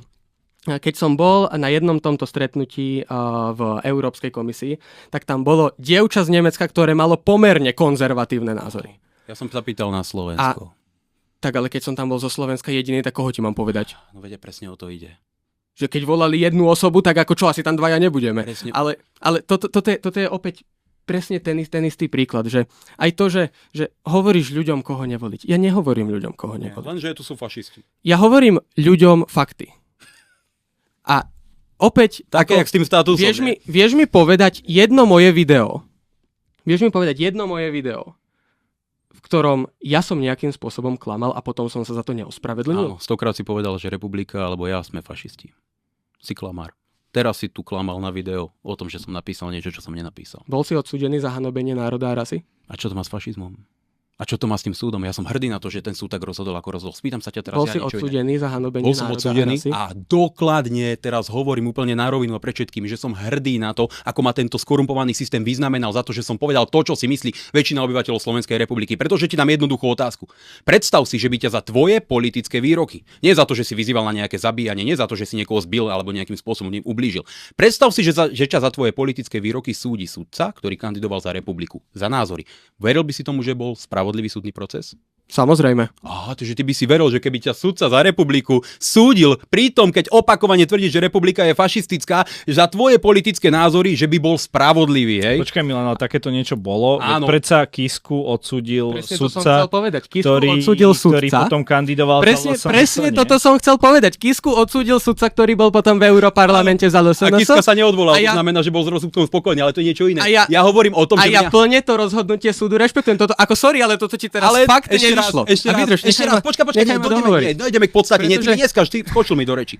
Ja som povedal, jasne zadefinoval. Za politický prejav, nie za ukradnutie pozemku. To je jednoduchá dokladovateľná vec. Takže neotáčaj diskusiu k nezmyslom. To je prvá vec. Za politický prejav, keby ťa súdil sudca z opozičnej politickej strany. Mňa súdil sudca Paluda, ktorý kandidoval za SAS v predchádzajúcich parlamentných voľbách. To súdil ma ešte potom, čo kandidoval, ma súdil. Už bolo zrejme, aké politické názory má. A takýto človek ma súdil za moje politické výroky. Čiže nepleďme tu do toho iné formy trestných činov. Ja hovorím o tom, že ma súdili za názor. Hovorím o tom, že celý znalecký posudok napísal študent Sorošovej univerzity v Budapešti. Hovorím o tom, že sudca Králik, ktorý ma súdil v Banskej Bystrici, bol človek, ktorý verejne v denníku Sme povedal, že sa teší, ako bude zatvárať Kotlebovcov a iných názorových zločincov, ako to on vtedy hovoril. Súdili ma zaujatí, justiční, jednoducho ľudia, ktorí nemali nič spoločné so spravodlivosťou, a na tom súde bol človek práve z tej menšiny, ktorú ja som mal šíriť nenávisť, a ten človek povedal, že celý život som s ním kamarát, že nám chytal v hokejbalovom družstve, že sa pozná celou mojou rodinou, že 100-krát chodil ku mne domov, že nič s rasizmom nemám, a sudca napísal: výpoveď tohto človeka som vyhodnotil ako neutrálnu. Absolútne to zhodili zo stola. Znalecké posudky v môj prospech zhodili zo stola, vytrhli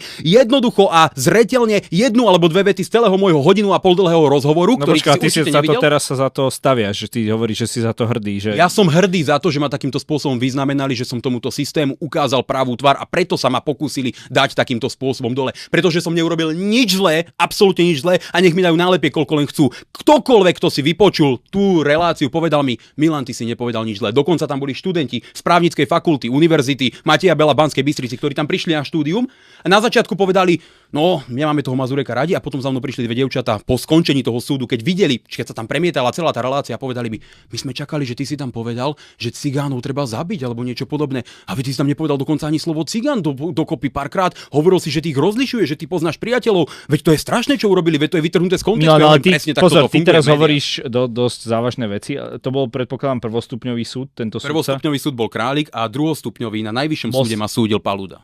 A to bol nejaký to bol senát, kandidát. To bol senát, nie? Áno, bol senátom, bol predseda senátu. A no to tak bol... tí ostatní dvaja... Viete tam... veľmi dobre, ako to v praxi No ja neviem, funguje. Tak ja vám to vysvetlím. Funguje to úplne jednoducho. Nechávajú tu na to predsedu toho senátu, navzájom si tí sudcovia dôverujú, ten vyrobí rozsudok a tí ostatní mu to podpíšu. A keď je predseda senátu, ja si predstavujem si napríklad vraždu Kuciaka, tak tam sa presne sa tam sa nezhodli. Ale veď neporovnávajte vraždy s politickými výrokmi. Tu je veľmi dobre vidieť to, akým spôsobom vy si vyberáte len to, čo vám do tej skladačky sedí. A úmyselne skrývate to, čo už zrazu do nej nesedí. A toto sme mohli vidieť práve na vražde. Toto sme mohli vidieť práve na vražde Jana Kuciaka, že to nefunguje takým spôsobom. Dobre, okej.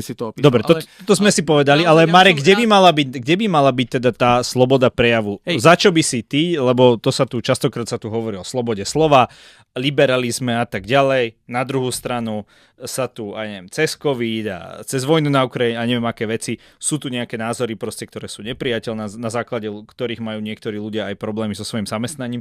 Tak kde by mala byť tá sloboda prejavu tak, aby naozaj chránila menšiny, chránila zraniteľných, ale zase aby človek mohol regulárne povedať svoj politický názor? Človek na Slovensku môže úplne bez problémov povedať svoj politický názor. To jediné, čo nemôžeme robiť, je šíriť nenávisť. Ja viem, že niektorým ľuďom by to vyhovovalo, ale naozaj viete, na Slovensku je trestné napríklad povedať, že holokaust sa nestal. Je veľmi zaujímavé, že jediný, komu toto vadí, že to je trestné, je Milan Mazurek. Neviem, odkiaľ máš akú štatistiku. Čo za blúdy to tu skliedaš? Že, chceš povedať, že ti to nevadí? Vadí mi to, ale nie som jediný. No vidíš, a presne toto je to, že ja na Slovensku môžem prísť, my žijeme v slobodnej krajine. Nie. Ja môžem povedať, že nesúhlasím s tým, čo robí vláda Slovenskej republiky. Nech to je ktokoľvek. Ja môžem povedať, že sa mi nepáči, akým spôsobom to tu vyzerá. Ja môžem povedať, že tu v niektorých oblastiach na Slovensku máme vysokú kriminalitu, lebo ju tu máme. To, čo nemôžem povedať, je zneužiť tieto veci na to, aby som napríklad tvrdil, že holokaust sa nestal, alebo aby som celú rasu, ako celok na základe jednotlivcov, hádzal do koša a robil z nich nejaký... Dobre, ale potom tu máme napríklad legitímnu kritiku štátu Izrael, ktorá podľa mnohých dnes vykonáva v Gaze genocídu. A častokrát sú tie protinázory povedané, že vy ste antisemiti, že vy máte niečo proti Židom. Vieš, že častokrát je to ako keby aj používané aj opačne. Ja teda musím povedať, že som sa stretol s pomerne veľkou vlnou na sociálnych sieťach, ktorá sa vyjadruje odsudzujúcim spôsobom k Izraelu v rámci tej súčasnej vojny a nevidel som jedinú osobu, ktorá by za to bola odsúdená. No ale počul si, že ich častovali tým, že sú antisemiti a podobne. Veď ale ja tu teraz rozprávam o tom, že my tu máme nejakú slobodu slova. Ja hovorím o tom, že jediné, čo je zakázané, je naozaj ten úplne najväčší extrém toho najväčšieho extrému. Ako napríklad hovoriť, že holokaust sa nestal, alebo ako hádzať celé skupiny ľudí do jedného vreca a hovoriť, že tamtí sú tí zlí. A teraz akože, viete, ono je to také smutno vtipné, že ak sa tu niekto voči tomu vyjadruje, tak to sú práve tí ľudia, ktorí tu ako majú najväčší problém s tým, keď ich niekto označí za fašistov. Že, veď Miňo, vieš, ja viem, že úplne nemôžeš, ale keby aspoň tak nejako náznakom si sa dokázal postaviť za tú svoju minulosť. No, vieš, že my sme videli v minulosti, akým spôsobom si sa zastával Jozefa Tisa, ktorý poslal 72 000 ľudí do plynu. No, my sme videli... Poďme, naozaj principiálnu debatu o slobode slova. Milan o mne rozprával asi, neviem, naozaj veľmi dlhý čas, veci, ktoré ani neboli pravdivé. Snažím sa to nejako korigovať rád by som len toto povedal. Videli sme, akým spôsobom si sa vyjadroval k Jozefovi Tisovi. Videli sme, akým spôsobom si sa smial do tváre človeka, ktorý prežil holokaust. Videli sme, v akej si bol politickej strane a že si nosil na hrudi fašistický rovnoramenný dvojkríž. A teraz vidíme, že si bol odsúdený za niektoré tie veci, ktoré si robil a z celého toho politického spektra jediná politická strana, ktorá tu hovorí o tom, že musíme odstrániť ten zákon, že nemôžete povedať, že holokaust sa nestal, je Republika. A potom sa urazia, keď o nich niekto povie, že sú fašisti. Ako, sorry, ale ak to tam niekto nevidí, tak potom naozaj... Dobre, poďme k tej slobode slova, alebo môžeš reagovať. To je absolútne príšerné, čo som za tu dopočul. Čiže my sme slobodný štát, ale trestné je šírenie nenávisti. Ja hovorím úplne otvorene, že Marek Mach voči mne vo svojich videách šíri nenávisť. Mal by byť za to zavretý do basy? Samozrejme, že nie. A viete prečo? Pretože ja nie som zo žiadnej chránenej menšiny. Je absolútne choré tvrdiť, že šírenie nenávisti má byť trestným činom, pretože šírenie nenávisti si každý vyloží po svojom. Ak Marek Mach chce posielať ľudí do väzenia za to, že šíria nenávisť, to znamená, že dáva iným ľuďom do rúk moc nad ich životmi, lebo oni budú tí, ktorí rozhodujú, čo je to nenávisť. A kto je ten arbiter? Ten arbiter bude zaujatý sudca, ten arbiter bude znalec zo Sorošovej univerzity, ako to bolo v mojom prípade, veď toto je absolútne zvrátené. Ja zastávam jednoznačný principiálny postoj amerického modelu slobody slova. To znamená, hovor si čo chceš, urážaj kohokoľvek len chceš do momentu, kým nevyzývaš na násilie, alebo kým neschvaľuješ nejaké formy trestných činov. To znamená, dobre, takže poďme sa rozprával tu 5 minút.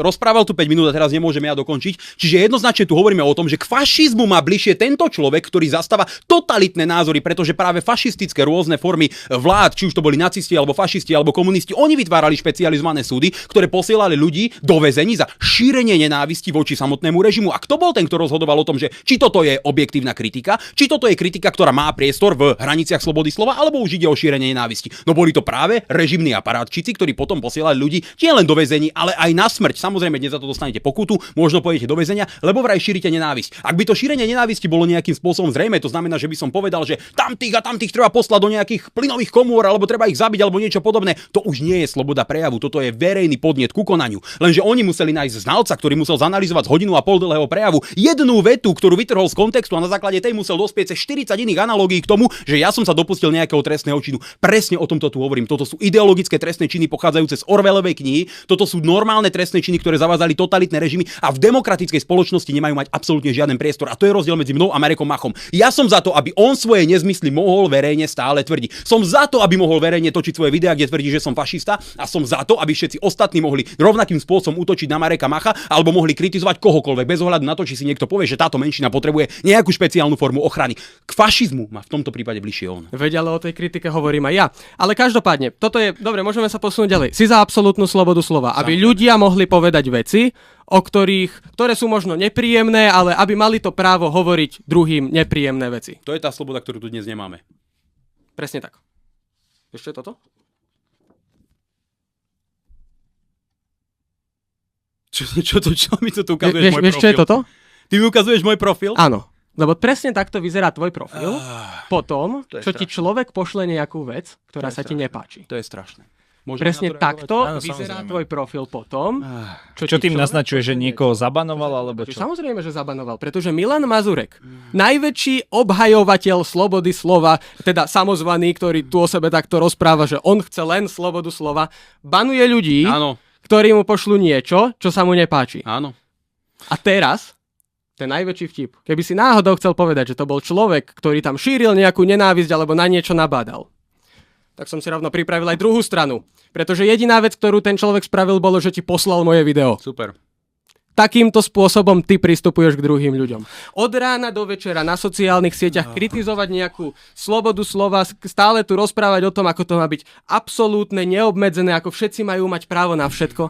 A momentom, keď ti niekto pošle moje video, tak toho človeka zablokuješ. Dobre, Marek, ale predsa len to je jeho nejaký politický profil, je to nejaká jeho politická Samozrejme, taktika. Ale tak nech ide príkladom. Teoreticky má právo, nie si tam dať, čo chce, a keď niekto má pocit, že ho možno týmto Áno, keď niekto má pocit, že ho týmto provokal, tak nech ho zablokuje.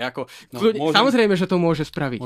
Ale veď to je ten paradox toho celého. Ale tu sa nebavíme o tom, čo sa má diať vo verejnom priestore. Nech sa páči, Milan. No, je to úplne jednoduchá analogia. Poviem tu úplne jednoduchú analogiu. Áno, keď si niekto myslí, že má právo prísť na môj profil a písať mi tam čokoľvek, čo len chce, nie je to tak. Takisto ako nemá právo prísť na Marekov profil a písať mu tam čokoľvek, lebo za prvého môžu sledovať len jeho nasledovníci a za druhé mi poslalo množstvo ľudí fotky aj ako on zablokoval tých, ktorí mu písali. Ale to nie je pre mňa podstatné. Pre mňa za mňa si blokuj koho len chceš. Ukáž mi tú fotku. Úplne jedno. Ani ja ti tam nemôžem napísať. Na Facebooku nie je zablokovaná jedna jediná osoba. Dostanem sa k podstate veci, pretože to je pre mňa to prioritné. Slobodu slova, ako ju chápem ja, že aj ty, aj ja, aj ten človek, ktorý mi písal, si môže založiť rovnaký profil ako ja a písať si tam o mne, čo chce. To neznamená, že to môže písať na mojom profile. To je niečo ako, keď máme námestie a každá jedna politická strana, každá jedna skupina politických ľudí si tam môže prísť robiť meeting. Koniec slobody slova by nebolo, keď ja by som mal svoj politický meeting a prišiel tam Marek Mach protestovať proti mne a ja som povedal, že žiadam, aby odišiel, pretože narušuje verejný poriadok a chceme to mať takomto spôsobom. Sloboda slova by skončila, keby Marek Mach nemohol napríklad iný deň alebo v inom čase taktiež využiť toto námestie a urobiť si tam svoj vlastný meeting. Som úplne za to, aby si ktokoľvek na sociálnych sieťach mohol slobodne vytvárať ktorékoľvek profile len chce, ale to neznamená, že ja som za to, aby ktokoľvek mohol písať Marekovi čo chce, mne čokoľvek čo chce a presne to je ten rozdiel. Každý z nás, aj ten človek, ktorý mi tu písal tieto blbosti, pričom si neprečítal to, čo mám na stránke, kde to bolo vysvetlené, aj ten človek môže založiť svoj profil a písať o Mazurekovi čo len chce. A keby ho niekto chcel za to blokovať, ja prvý sa postavím na barikádu a poviem: "Nie, dajte mu slobodu slova." Ale to neznamená, že ty prídeš pred môj dom a budeš mi tam hulákať svoje názory a že ja to musím rešpektovať, alebo že to budeš robiť v mojom dvore. Jednoducho na svojom profile si rob čo chceš, ale som za to, aby si mal právo na ten svoj profil, lebo tá sloboda slova je práve o tom. A preto hovorím, že máš bližšie k fašizmu, že ty chceš ľudí odstraňovať, ty chceš ľudí posielať do väzenia za to, že prezentujú niečo, čo ty nazveš šírenie nenávisti, čo je absolútne abstraktný pojem, ktorý si každý z nás troch vysvetlí inak. Dobre. Toto je presne to, a kde môžeme vidieť ten rozkol medzi tým, čo vy rozprávate a aká je realita. Dobre, poďme na jeden dobrý. Tu o tom, že každý si môže hovoriť, čo chce a potom ľudí blokovať. Ale nie to myslí vo verejnom. Veď som to povedal. Napíšu, len ti pošlú moje video. Neskáč mi do reči. Bojíš sa toho, čo budem rozprávať? Veď ty si páni, posuňme. Toho, čo budem rozprávať? Dobre, len jedna veta a potom pokračujem ja.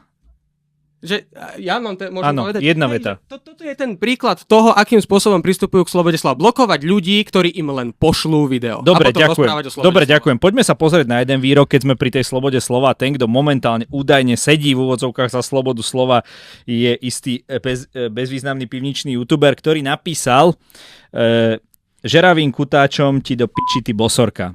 Mal by takýto človek sedieť v base alebo nie? Toto už nie je sloboda prejavu, toto je reálne vyhrážanie sa.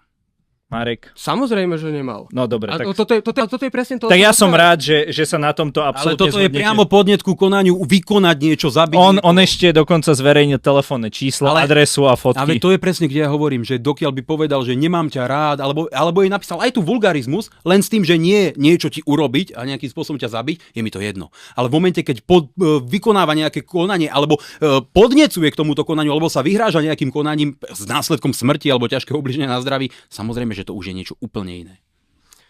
Dobre, tak páni, na tom sa zhodnete? Či máš k tomu ešte niečo? Nie, na tomto sa zhodneme, ale veď to je... Toto je presne to, o čom rozprávame my. Ja tu rozprávam o tom, že my musíme... Môžeš mi prestať skákať do reči? Pozri, naozaj... Pani, obidvaja si sem tam skáčete do reči, nebuďte takí dotknutí. Mne to naozaj príde také, že v určitých momentoch ako by si sa bál toho, čo idem povedať. Nie, ale nemôžem zniesť tie hlúposti, čo ti vychádzajú z úst. No, hej, lebo... Môžeš na to moc reagovať. Môžeš vidieť, že to mám aj s dôkazmi, čiže ťažko sa ti na to nereaguje. Blbostiami. Ale každopádne, že toto je presne opäť ten príklad toho, že o tomto my predsa rozprávame. Že takto to má byť nastavené, tak ako to je dnes. Že do momentu, kým človek normálne niečo kritizuje, tak ako to môžeme kritizovať my všetci, veď na to si môže každý, kto pozerá toto video, odpovedať sám. Veď každý jeden z nás môže na sociálne siete napísať komentár alebo príspevok alebo na námestí povedať, že nesúhlasí s tým, čo robí súčasná vláda, nesúhlasí s tým, čo robí opozícia.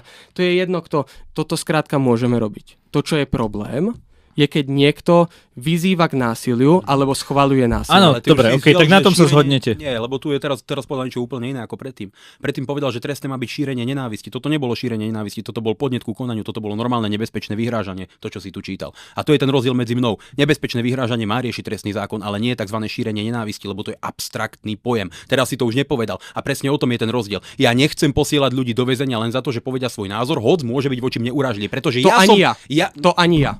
Ja som presvedčený, že ty voči mne šíriš nenávisť a vôbec mi to nevadí. Som za to, aby si mal slobodu slova, aby si to robil. Ja voči tebe šírim nenávisť? Samozrejme v tých videách. Samozrejme v tých Povedz mi videách. jednu vec. Samozrejme, že v tých videách. Jeden príklad. Keď ťa označíš niekoho vo verejnom priestore za fašistu, automaticky mu prilepíš tie najhoršie možné ľudské vlastnosti, na základe ktorých ho začne množstvo ľudí nenávidieť. To je úplne jednoduchá logika. Počkaj, Miňo, ale ty si zase hovoril o Marekovi. Počkať. Ja tu mám nachystaný citát. Mladý duhový fašista Marek Mach je mnou posadnutý a denne o mne točí videa. Čiže môžete si hovoriť, že ste jeden... Ale veď ja som s tým v pohode, ja len hovorím, že ak on to bude považovať, že ja šírim nenávisť voči nemu, mne je to jedno, ale iba hovorím, že ja to považujem tak a nevadí mi to, ja som za jeho slobodu slova, ja som za to, aby nešli ľudia do väzenia za takú hlúposť, že niekto si povie, že ty šíriš nenávisť. Dobre, ty teraz o mne tvrdíš, že ja šírim nenávisť. Ja som povedal, že som si prešiel tie tvoje videá. Toto mi úprimne napadlo až potom, čo som si to prechádzanie dopozeral a potom som si len tak povedal, že skúsim si niečo zapísať. Toto mi trvalo 5 minút. Niečo vám prečítam. Obyčajnú degenerovanú ľudskú trosku, on je absolútna zavrhnutia hodná degenerovaná ľudská spodina. Mentálne retardovaní moderátori. Na Slovensku v našom školskom systéme vychovávajú vrahov a atentátnikov s progresívnym myslením. Progresívne Slovensko a SAS sú stranami degenerátov. Je to politická strana, ktorá je skazená, zvrátená a plná degenerátov. To sú tvoje vlastné slova. No a?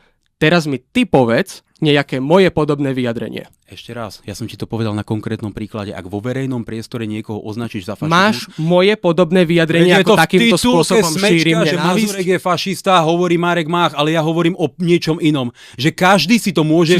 Ja som na konkrétnom príklade, keď som sa ti snažil vysvetliť, že to, čo robíš ty, ja môžem považovať za šírenie nenávisti, zatiaľ čo iný človek to môže považovať za objektívnu kritiku. A na tomto príklade som sa ti veľmi jednoducho a na presných definíciách snažil vysvetliť, aké nebezpečné je posielať ľudí za šírenie nenávisti do väzenia, pretože každý to chápe inak. Už mi rozumieš?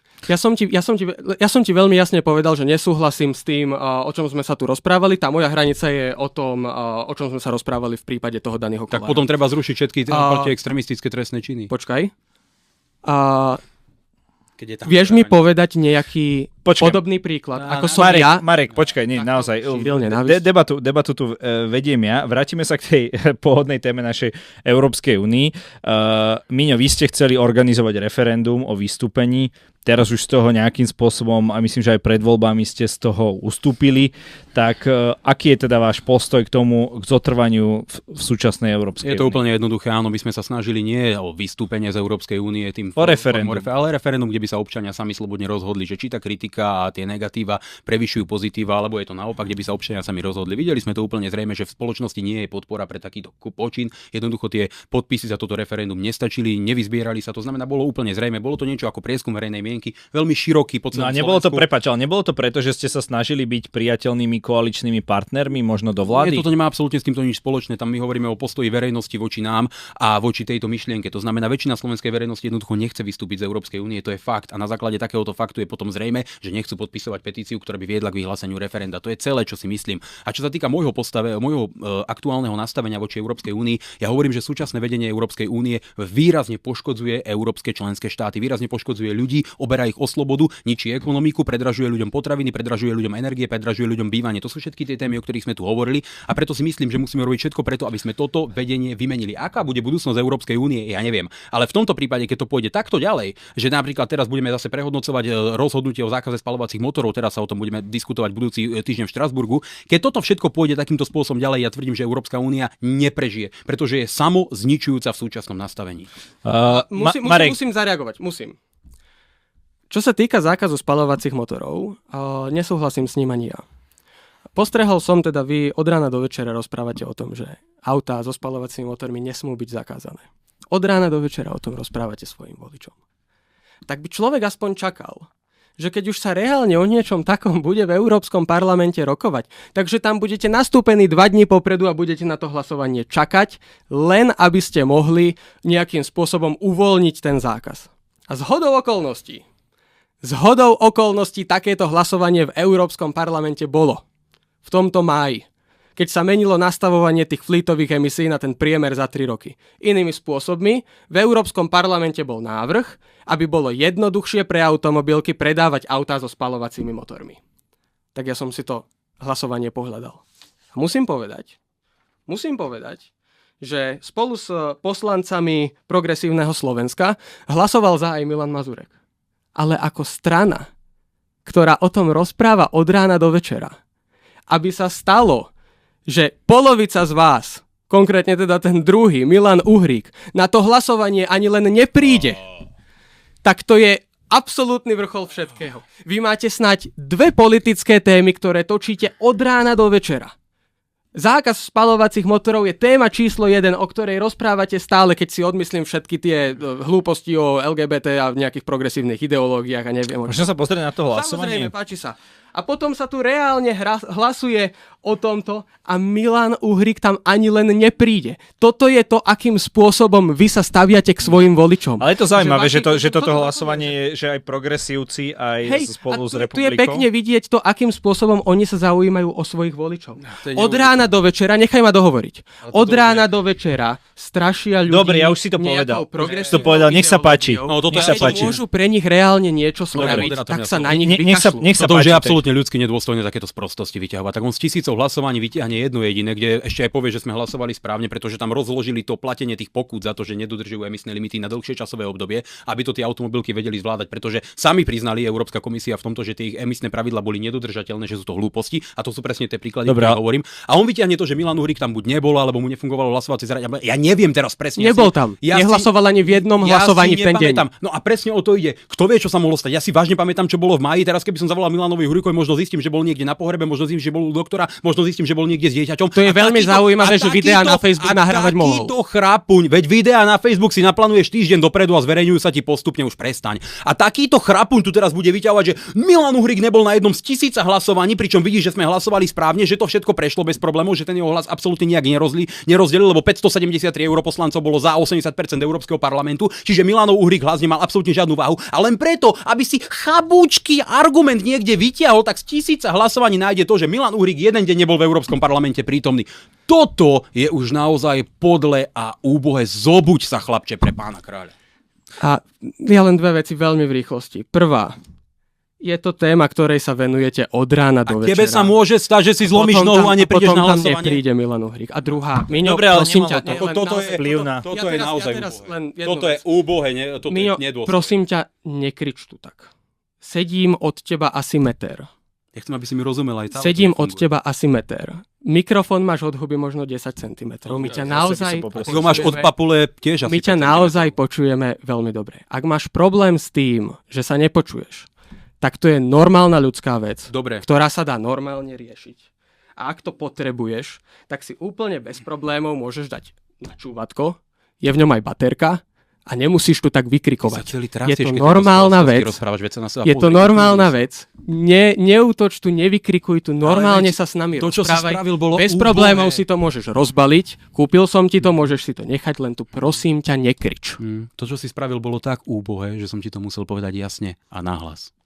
Že som poukázal na pravdu. Že si poukázal na totálnu sprostosť, pretože podobných hlasovaní boli ďalšie tisíce a vždy nájdeš Milana Uhríka za. Ty si vyťahol jedno, kde nebol prítomný a robíš tu z toho kauzu, ako keby to bola nejaká katastrofa. Mám teraz ja prísť a začať vyťahovať všetky hlasovania, kde nebol niekto z progresívneho Slovenska prítomný. Veď čo je to za úbohosť naozaj? To sa nemôže človeku stať, že jeden deň nebude prítomný na hlasovaní, že sa môže niečo stať, že môže niečo do toho prísť. Veď to chápeš to aj ty, len preto, aby si našiel nejaký podlý smiešný argument, tak sa takto znížiš. To je nedôstojné ešte aj teba. Dobre. Ja si myslím, že perfektným príkladom toho, že som uderil do priamého je spôsob, akým mi nadávaš. Uderil si hlavou do steny. Dobre. Toto. Marek, ja som spokojný. Otázka na teba. V čom by sa teda mala Európska únia zmeniť? Ktoré témy, možno spomínal si tam tie spaľovacie motory a tak. Vieme, že naozaj veľká časť toho Európskeho parlamentu nemá vlastne prístup k ničomu, vrátane frakcie pána Mazureka, vrátane patriotov, naozaj dali ich preč zo všetkých tých z vedenia tých parlamentných výborov. Tak čo by sa malo v Európskej únii zmeniť? Možno, aby to presvedčilo aj, ty si čo, euroskeptik, eurorealista? Ja by som sa nazval eurorealista a v mnohých ohľadoch euroskeptik. A nie si anti-Európan by si sa nenazval? Ja som obyvateľ Slovenskej republiky, ktorý žije na európskom kontinente. Keby som bol anti-Európan, tak chcem škodiť sám sebe. Dobre. Tak čo by sa malo teda podľa teba zmeniť, aby bola dostupná a aby nerástli, lebo je pravda, že tie frakcie, či už Patrioti alebo ESN, rastú, hej, z hlasovania, z volieb na voľby, že asi niečo sa nedieje úplne v súlade s kostolným poriadkom. Je podľa mňa veľmi dôležité, aby sa Európska únia snažila viac priblížiť ľuďom v regiónoch. Myslím si, že to im teraz úplne dobre nejde. Príkladom je napríklad aj to, akým spôsobom je v súčasnosti nastavený Green Deal, napríklad ten zákaz spaľovacích motorov. Úprimne si myslím, že ako ono sa o tom bude budúci rok aj hlasovať, pokiaľ mám informácie, tak to vyzerá tak, že to prejde a že ten zákaz spaľovacích motorov nebude tak, ako bol nastavený. A som veľmi rád, že v tomto smere sa Európska únia aj dokáže takto pozrieť na to, ako sa na to pozerajú občania. Čiže naozaj, ako ja by som to nevnímal tak, že Európska únia je teraz úplne najhoršia vec na svete, že ja netvrdím, že tam nie sú chyby. Jasné, že tam sú chyby. Ale je veľmi dôležité, aby sme mali možnosť o tých chybách rozprávať a aby Európska únia počúvala.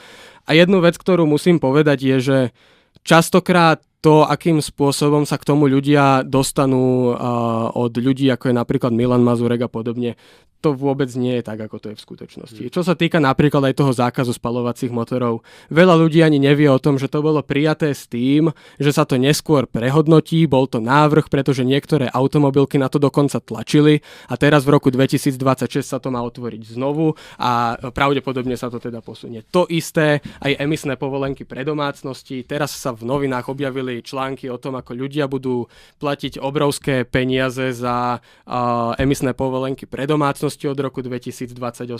Opäť, za prvé to nie sú obrovské peniaze, za druhé faktom je, že tie emisné povolenky sa podľa všetkého idú opäť posúvať, nebude to také zlé, ako niektorí ľudia o tom strašia. Čiže ja si myslím, že je veľmi dôležité, aby Európska únia tu ponúkala zmysluplné riešenia. Ja si myslím, že jej úloha predovšetkým pre mladých ľudí je naozaj nádherná. To, akým spôsobom môžeme vďaka nej cestovať, to, aké máme ekonomické príležitosti, že môžeme chodiť na Erasmus a podobne. A myslím si, že je veľmi dôležité, aby si dala záležať na tom, že takéto naozaj veci, ktoré nahnevajú veľkú časť ľudí a potom sa musia prehodnocovať, aby ich bolo čo najmenej. Milan, tebe dám trošku inú otázku. Čo by sme mali robiť v Európe my, aby sme využili ten potenciál, možno tak ako Poľsko, myslím, že ty aj hovoríš po poľsky, bol si na nejakých protestoch dokonca, po poľsky si tam rozprával, tak asi vidíš, ako je tá krajina vybudovaná, aké tam majú ľudia platy a tak.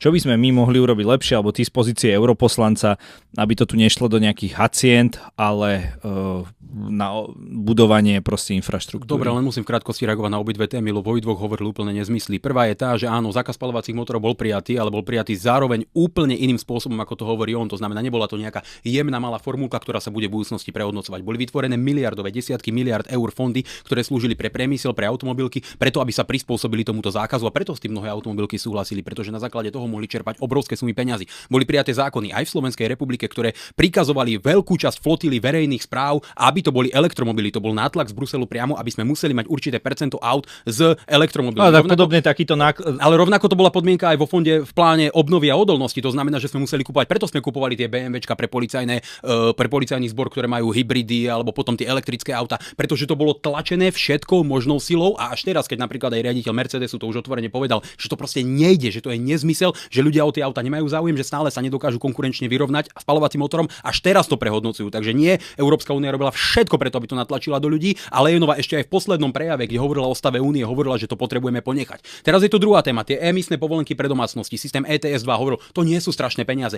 Milí občania Slovenskej republiky, ktorí toto pozeráte, na jednu domácnosť 360 eur ročne na dom, o toľko sa vám predraží vykurovanie a nabyt priemerne.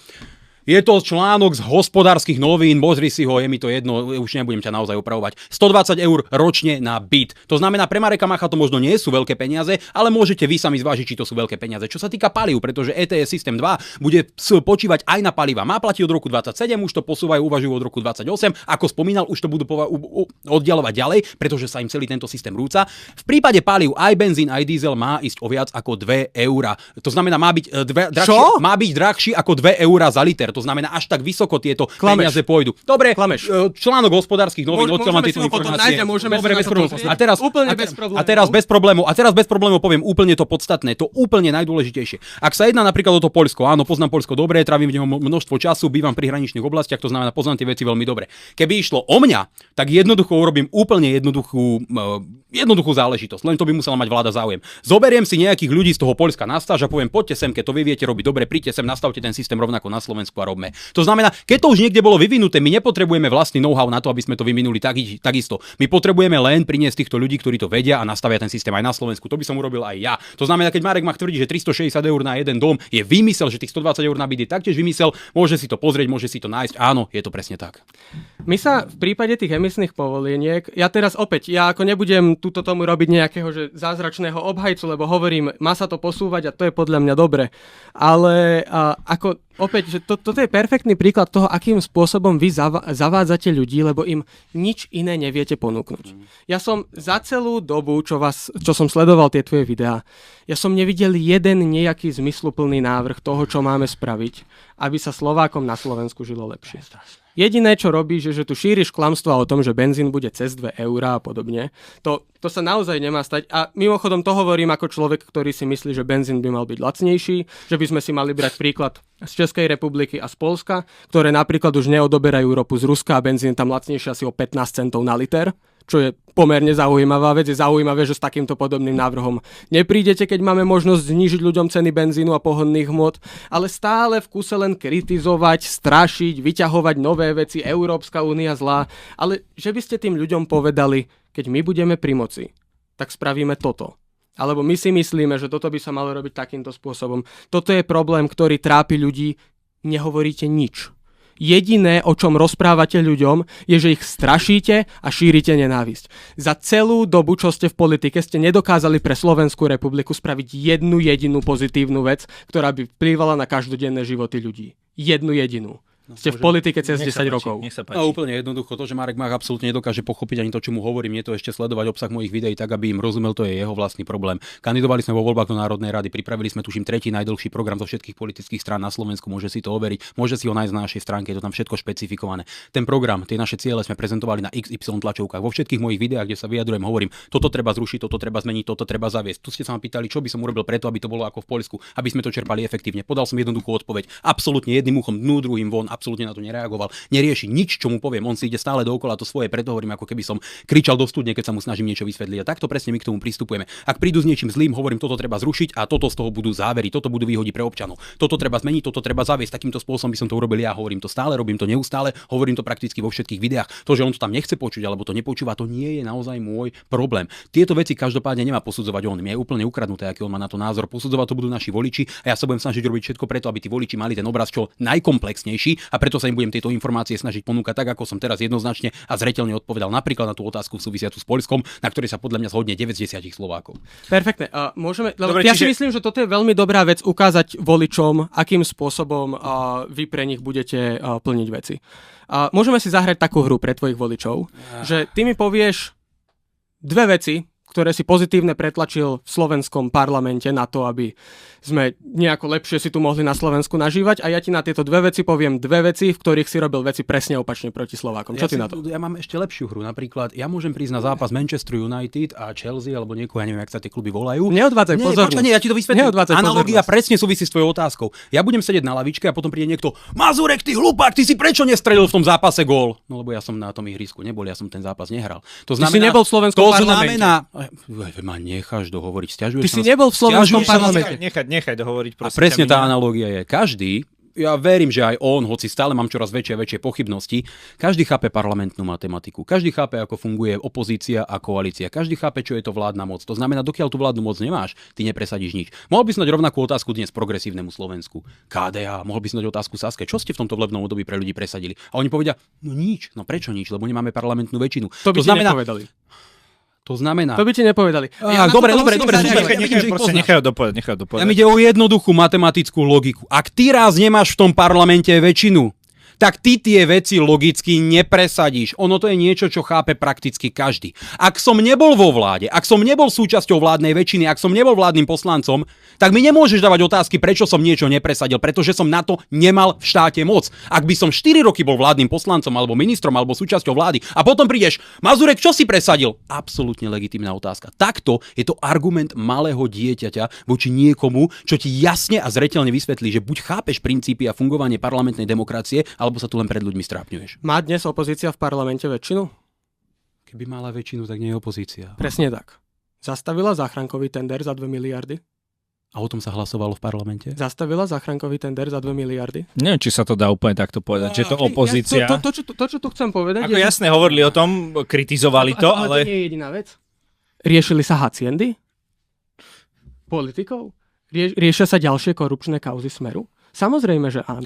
Pretože ja som úplne ako otvorene treba povedať, že pretlačiť nejaký zákon ako opozičný poslanec nie je jednoduché. Ide to, ale nie je to jednoduché. Takým dobrým príkladom, ktorý by som uviedol, každý z nás dnes vie, že keď si hľadá prácu, tak si dokáže tú prácu nájsť vďaka tomu, že v inzerátoch je výška mzdy. To sa napríklad podarilo presadiť Mirovi Beblavému ešte v čase, keď bol v opozícii.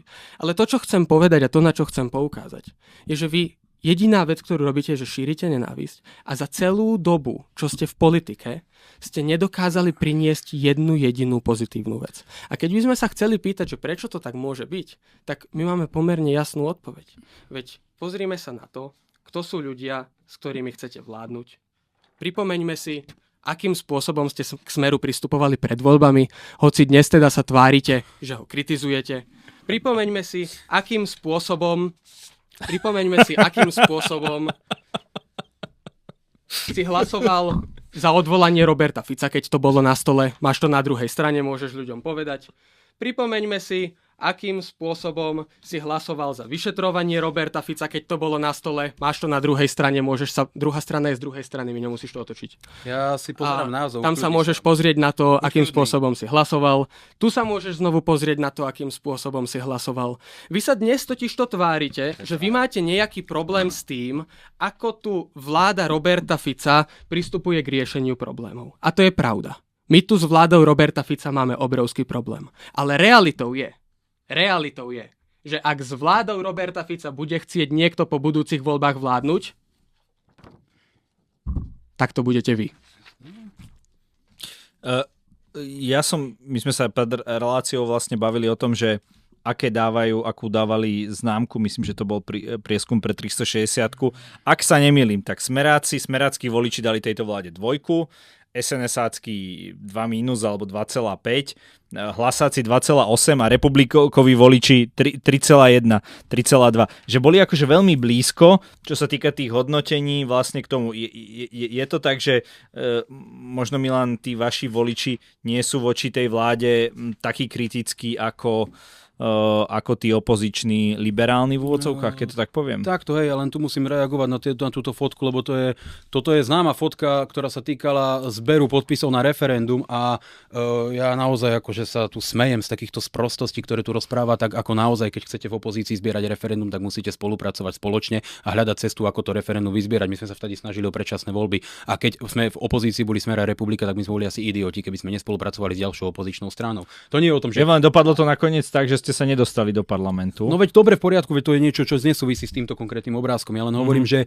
o tom, ale nesúvisí, lebo nebolo to tak, že ste ako keby boli až príliš priateľní pre ten Smer a stratili ste nejakého toho svojho core voliča? Tak, to po vojne je každý generál. Môžeme si tu dávať filozofické a politologické otázky, ale boli sme tu 2 hodiny a zvažovali 1000 možných rôznych alternatív a možností. Pre mňa je podstatné to, že keď ste raz v opozícii, tak s tou opozíciou musíte spolupracovať. To je niečo, ako dnes hovorí KDH, prečo spolupracuje s PSK, prečo spolupracuje s KDH. To je absolútne normálne logické. A ja tiež môžem na to zlý názor, môžem to kritizovať, môžem hovoriť, že KDH by nemalo s PSK spolupracovať a podobne. Podstatné je, že vy si koaličných ani opozičných partnerov nevyberáte. Tých vám nadelia ľudia vo voľbách. Ak vy sa stretnete s Robertom Ficom, Igorom Matovičom, Richardom Sulíkom, kýmkoľvek to je v politike, vy sa na ňo môžete pozerať, fuj, to je ten zlý bakaný človek, tak ako to robí Marek Mach. To je detský pohľad. Dospelý pohľad je, tento človek reprezentuje 300-400 tisíc hlasov. On ako človek reprezentuje vôľu 300-400 tisíc občanov. A vy sa môžete pozrieť na to, že či sa s tým človekom vôbec nebudem baviť, lebo veď predsa on je fuj bakaný zlý, alebo je to človek, s ktorým môže mať niečo v niektorých otázkach spoločné a vzhľadom k úcte k tým voličom, ktorí si ho tam zvolili, tak sa s ním budem rozprávať ako politik s politikom. A podľa mňa to je omnoho dospelejšie, rozumnejšie a to aj ľudia od ľudí očakávajú. A presne preto my tu nemôžeme prísť a teraz príde zase vyťahol z tisícok hlasovania nejaké detaily nejakých, ja neviem, tu sa asi vyťahovali karty, tu sme áno, nehlasovali sme za to, aby bol Fico postavený a vzatý do väzby, pretože to bol absolútny nezmysel vtedy a dnes to obvinenie už aj reálne stiahli a stiahli ho ešte tuším za Matovičovej vlády. Čiže reálne dnes vidíme, že my sme ako neurobili nič zlé, že to bolo politická objednávka, ale tým nehovorím, že napríklad ľudia, ktorí rozkradajú tie peniaze na tie haciendy, aby som ich pozatváral všetkých, keď sú na to dôkazy. Všetkých, ale ste voči tomu dostatočne kritickí, lebo dobre Miňo, ale prečo nie si v tomto ty so Zdechovským zajedno? Točíte povedal. Videá, hejtujete sa navzájom, prečo nie ste v tomto so Zdechovským zajedno? Nepodáte si ruky a nedete riešiť rozkradnuté eurofondy. Lebo spolu potrebujú po voľbách vládnuť. Ja som bol so Zdechovským v debate a tam som to všetko povedal takisto ako teraz. To znamená, pán Zdechovský, ak máte dôkazy, predložte ich slovenskej prokuratúre a šup s nimi do basy s tými, ktorí tie peniaze rozkradali. Ale prestaňte zneužívať túto tému na to, aby ste šírili nenávisť k Slovensku, vyjadrovať sa politicky proti vláde, pretože to neprislúcha vám ako človeku, ktorý je zo zahraničia, robiť tú politiku a smerovať verejnú mienku k istým politickým záverom. To je celé, čo si ja myslím. To znamená, že keď Zdechovský alebo ktokoľvek z Európskeho parlamentu, OLAF, akákoľvek inštitúcia príde s dôkazmi, ktoré znamenajú to, že niekto rozkradal európske fondy do basy s ním bez akýchkoľvek nejakých škrupulí. Ja s tým nemám problém. Ale nebudem to hovoriť tak ako on, že to znamená, teraz mám tu nejakú tému, je tu 10 skorumpovaných ľudí, 5 skorumpovaných ľudí a začnem sa vyjadrovať proti Slovensku. Vy nie ste schopní postaviť dálnice, my sme sklamaní, když tady chodíme. Co to vy ste za národ? Vždy vy musíte. Mňa takéto vyjadrenia urážajú. To povedal v tomto štúdiu. Ja som inak čakal, keď toto povedal, že naozaj aká smršť sa tu lebo naozaj to akože v úvodzovkách bolo veľmi tvrdé vyjadrenie. No, presne to je. Ale áno, a veľa stránok to prejalo, malo to asi dokopy 100 000 lajkov, pomaly to Reelsko, lebo asi 10 stránok si z toho spravilo tú onu, ale veľmi veľa ľudí nikto mu ako keby mu to nerozporoval. Že čakal som, že povedia, že ty tu útočíš na Slovensko. Nikto mu to nerozporoval, maximálne hovorili, že ja neviem, že a za Československa ste nám brali peniaze alebo niečo také. To sú tie bubliny sociálnych sietí. V tej tvojej bubline napríklad a v bubline tých mainstreamových médií ten algoritmus smeruje to k ľuďom, ktorí s tým pravdepodobne budú súhlasiť, pretože je veľké množstvo ľudí a to je slovenský problém podľa môjho názoru, že ľudia radi hanobia svoju vlast, radi hanobia to Slovensko, keď sú v zahraničí, hovoria, to Slovensko je také, Slovensko je hen také. Ja mám iný názor, aj keď je vláda zlá, ja budem bojovať za to, aby Slovensko bolo lepšie. Ale podstatné je to, že napríklad v tej mojej skupine, v tých mojich publiku presne opačné reakcie. Doslova penili ľudia nenávisťou k Zdechovskému za to, že si dovolil takéto tvrdé vyjadrenia, ako si ja sám povedal, boli veľmi tvrdé. OK, neprehnal to trošku Zdechovský? Čo sa týka Zdechovského, ja som žiadnym spôsobom... čo sa týka tých hacien, tam mám s tým zásadný problém. Čo sa týka Zdechovského, voči nemu mám určité výhrady aj ja. Ale každopádne si myslím, že je veľmi dobré, že sme tu mali zahraničnú delegáciu, ktorá to skúmala. Lebo veď buďme otvorení. My vieme, akým spôsobom dnes funguje polícia na Slovensku. My vieme, akým spôsobom sú tu vyšetrované veci. A myslím si, že každému jednému z nás, či to niekto bude alebo nebude chcieť prijať, je jasné, že faktom je, že kým sa tu európske peniaze nebudú vyšetrovať takýmito medzinárodnými delegáciami, tak sa tu nevyšetrí nič. Bohužiaľ, toto je pravda. Ak by sme mali políciu, ktorá by dokázala tieto veci normálne vyriešiť, a to hovorím z úctou ku všetkým naozaj dobrým a poctivým policajtom, tak by to bola úplne iná vec. Miňo, ty dôveruješ slovenskej polícii, že by dokázala tie haciendy a tie podvody s eurofondami tam vyšetriť? Alebo by si to radšej nechal na európske orgány? Ja mám obrovské výhrady, najmä k osadenstvu prezídia policajného zboru v Slovenskej republike. Ja som si zažil som si rôzne formy prenasledovaní, zažil som si zneužívanie zákona. Bol som aj počas doby, ktorú ja nazývam koronateror, obvinený policajtom v Bratislave v rozpore so zákonom. Krajský prokurátor v Bratislave to zhodil zo stola, chceli ma zavrieť do väzenia, chceli ma zbaviť mandátu za to, že som protestoval proti vláde. Mám veľké výhrady proti polícii, ale ja by som sa vyjadroval vždy len konkrétne ku jednotlivým dôkazom a k jednotlivým prípadom. V jednom prípade to môže byť tak, že polícia pochybila, v druhom prípade to môže byť úplne iné a dnes tu tie prípady nemáme, ja som ich neštudoval a dôležité je poznamenať tiež aj to, že Zdechovský nič nevyšetruje. Zdechovský je len mediálna tvár úplne iných ľudí, úradníkov, ktorí sa v skutočnosti zaoberajú týmito vecami. Tí europoslanci tam sú len marketing alebo taká tá legitimácia existencie tej kontrolnej skupiny. Oni reálne nevyšetrujú nič, oni tie závery môžu na najvyš podpísať a v prípade toho vyšetrovania pána Zdechovského sa stala neuveriteľná vec, ktorá neviem, či má precedens v Európskom parlamente, a to je, že jeho vlastný kolega z Českej republiky, poslanec za stranu Áno, sa na prvej strane toho záveru tých vyšetrovaní dištancoval od slov pána Zdechovského. Tam je napísané, to si môžete stiahnuť, je tam podpísaný a napísal, že proste pán Zdechovský prekrúcal údaje, systematicky menil dáta a on sa od tohto dištancuje. Jeho vlastný kolega z jeho vlastnej delegácie. Čiže nie je to dobrý obraz pre tú delegáciu a ak niečo pomáha vláde, tak práve správanie pána Zdechovského. A ja si myslím, že je pochopiteľné, prečo by niekto z ANO nechcel, aby vláda Roberta Fica na Slovensku mala problém. A opäť, ako to vidíme aj pri vás. Pozri, Miňo, toto je tvoje. To si môžeš nechať. My všetci vieme, že keď tu budú teraz parlamentné voľby, pravdepodobne o 2 roky, to je jedno. Takže ak sa po voľbách dostanete do parlamentu, tak budete chcieť vládnuť so Smerom. S nikým iným. Tu je veľký rozpor. Tu je veľký rozpor. No, pretože tu nie je o tom, že s kým by som ja chcel vládnuť, pretože keby som chcel vládnuť ja, tak minimálne s ideálnym koaličným partnerom, ale takého si nenakreslím ani ja, ani PSK, ani Smer, ani KDH, ani nikto. To, aké budeš mať koaličného partnera, o tom rozhodnú voliči vo voľbách. A teraz je otázka. Pôjdeš do tej vlády alebo nepôjdeš? Môžeš sa rozhodnúť tak alebo onak. Ide o to, čo od teba očakávajú voliči. A keď napríklad väčšina našich voličov bude ochotná akceptovať, že pôjdeme do vlády s takýmito politickými stranami, s ktorými môžeme mať čiastočné programové prieniky a oni sú tí, ktorých navolili, tak sa opäť vraciame k tej pôvodnej diskusii. Kto je Robert Fico, kto je Robert Kaliňák, kto je Richard Sulík, kto je Peter Pellegrini? Je to osoba, ktorá sedí v Národnej rade, alebo je to politik, ktorý reprezentuje 400,000 ľudí? Mám sa s tými 400,000 ľuďmi rozprávať a mám hľadať prieniky, alebo nemám? A to už je na politikoch. Ty to vnímaš veľmi detským pohľadom, ja sa na to snažím dívať ako dospelý človek a snažím sa nájsť niečo, čo potom reálne budeš môcť hodnocovať, lebo doteraz si ma kritizoval, že sme nepresadili veľa vecí z nášho programu, ale teraz reálne, ak by sme sa do tej vlády dostali, potom ty až budeš môcť kritizovať, povedať, no dobre, boli ste v tej vláde, čo ste presadili. Čiže to by tebe reálne mohlo pomôcť, lebo by si mal konečne argumenty, ak by sme niečo pokašľali. OK, dobre, pani.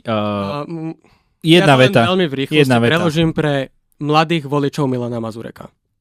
To, čo vám práve povedal je, že ak ho volíte, pretože si myslíte, že po ďalších voľbách bude nejakou opozíciou tomu, čo tu dnes s našou krajinou robí Robert Fico, tak nebude, lebo s ním bude vládnuť. No dobre, na to musím reagovať. Ak si mladí ľudia myslíte, že Hnutie Republika bude vo vláde nejaká podržtaška, ktorá bude akceptovať všetko, čo mu nejaký Fico alebo Danko alebo ktokoľvek iný navrhne a my všetko budeme len tak bezhlavo akceptovať, zabudnite. My ideme hrdo, jasne, zreteľne za náš program a to, čo dnes prezentujeme, to budeme chcieť dosiahnuť a cez nás také veci ako zvrátenosti, ako bola tá novela trestného zákona a podobne, v žiadnom prípade neprejdú. Pani... Ako mladý človek ti na to rovno odpoviem, pretože ja si to nemyslím, ja to viem, pretože tu mám hlasovania, kde vy ste stáli za Smerom predtým, než ste s ním vôbec boli vo vláde. Dobre, poďme nejako ukončiť túto debatu.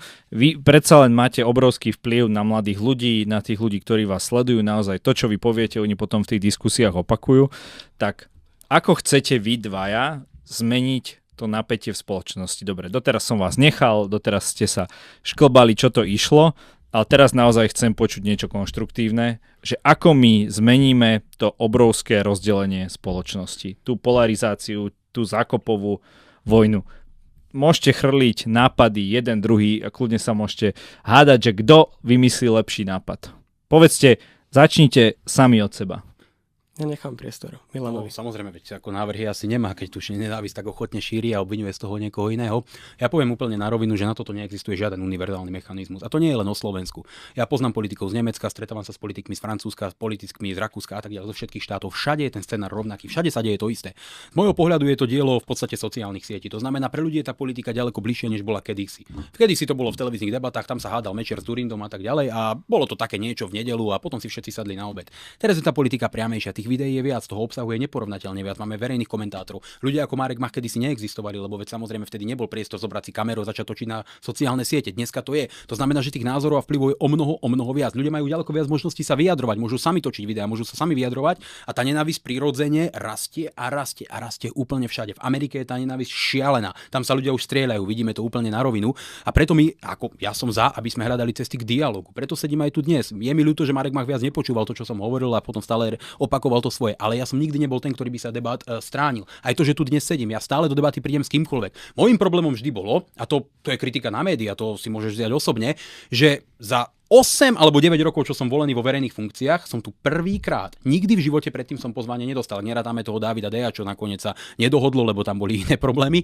Ale v televízii, slovenskej televízii, som ako politik nebol nikdy. Raz jedenkrát pred voľbami ako zástupca strany. Nikdy ma tam nepozvali, napriek tomu, že som konštantne asi 7 rokov v top 5 politikov na Slovensku na sociálnych sieťach, čo sa týka dosahu, napriek tomu ma nikam nepozývajú. To znamená, ak my chceme zmierniť napätie v spoločnosti, ako sa to dá bez verejného dialógu? Ale ja do toho dialógu nie som pozývaný. Dobre, Miňo, ja ti len poviem, že ja kedykoľvek bola nejaká výzva, čokoľvek, vždy som sa toho chytal, niekedy pracoval som inde v médiu a tak ďalej, nebolo to vždy možné. Nemusí to byť osobné, je to vo všeobecnosti, ale platí, čo som povedal. OK, ty Marek?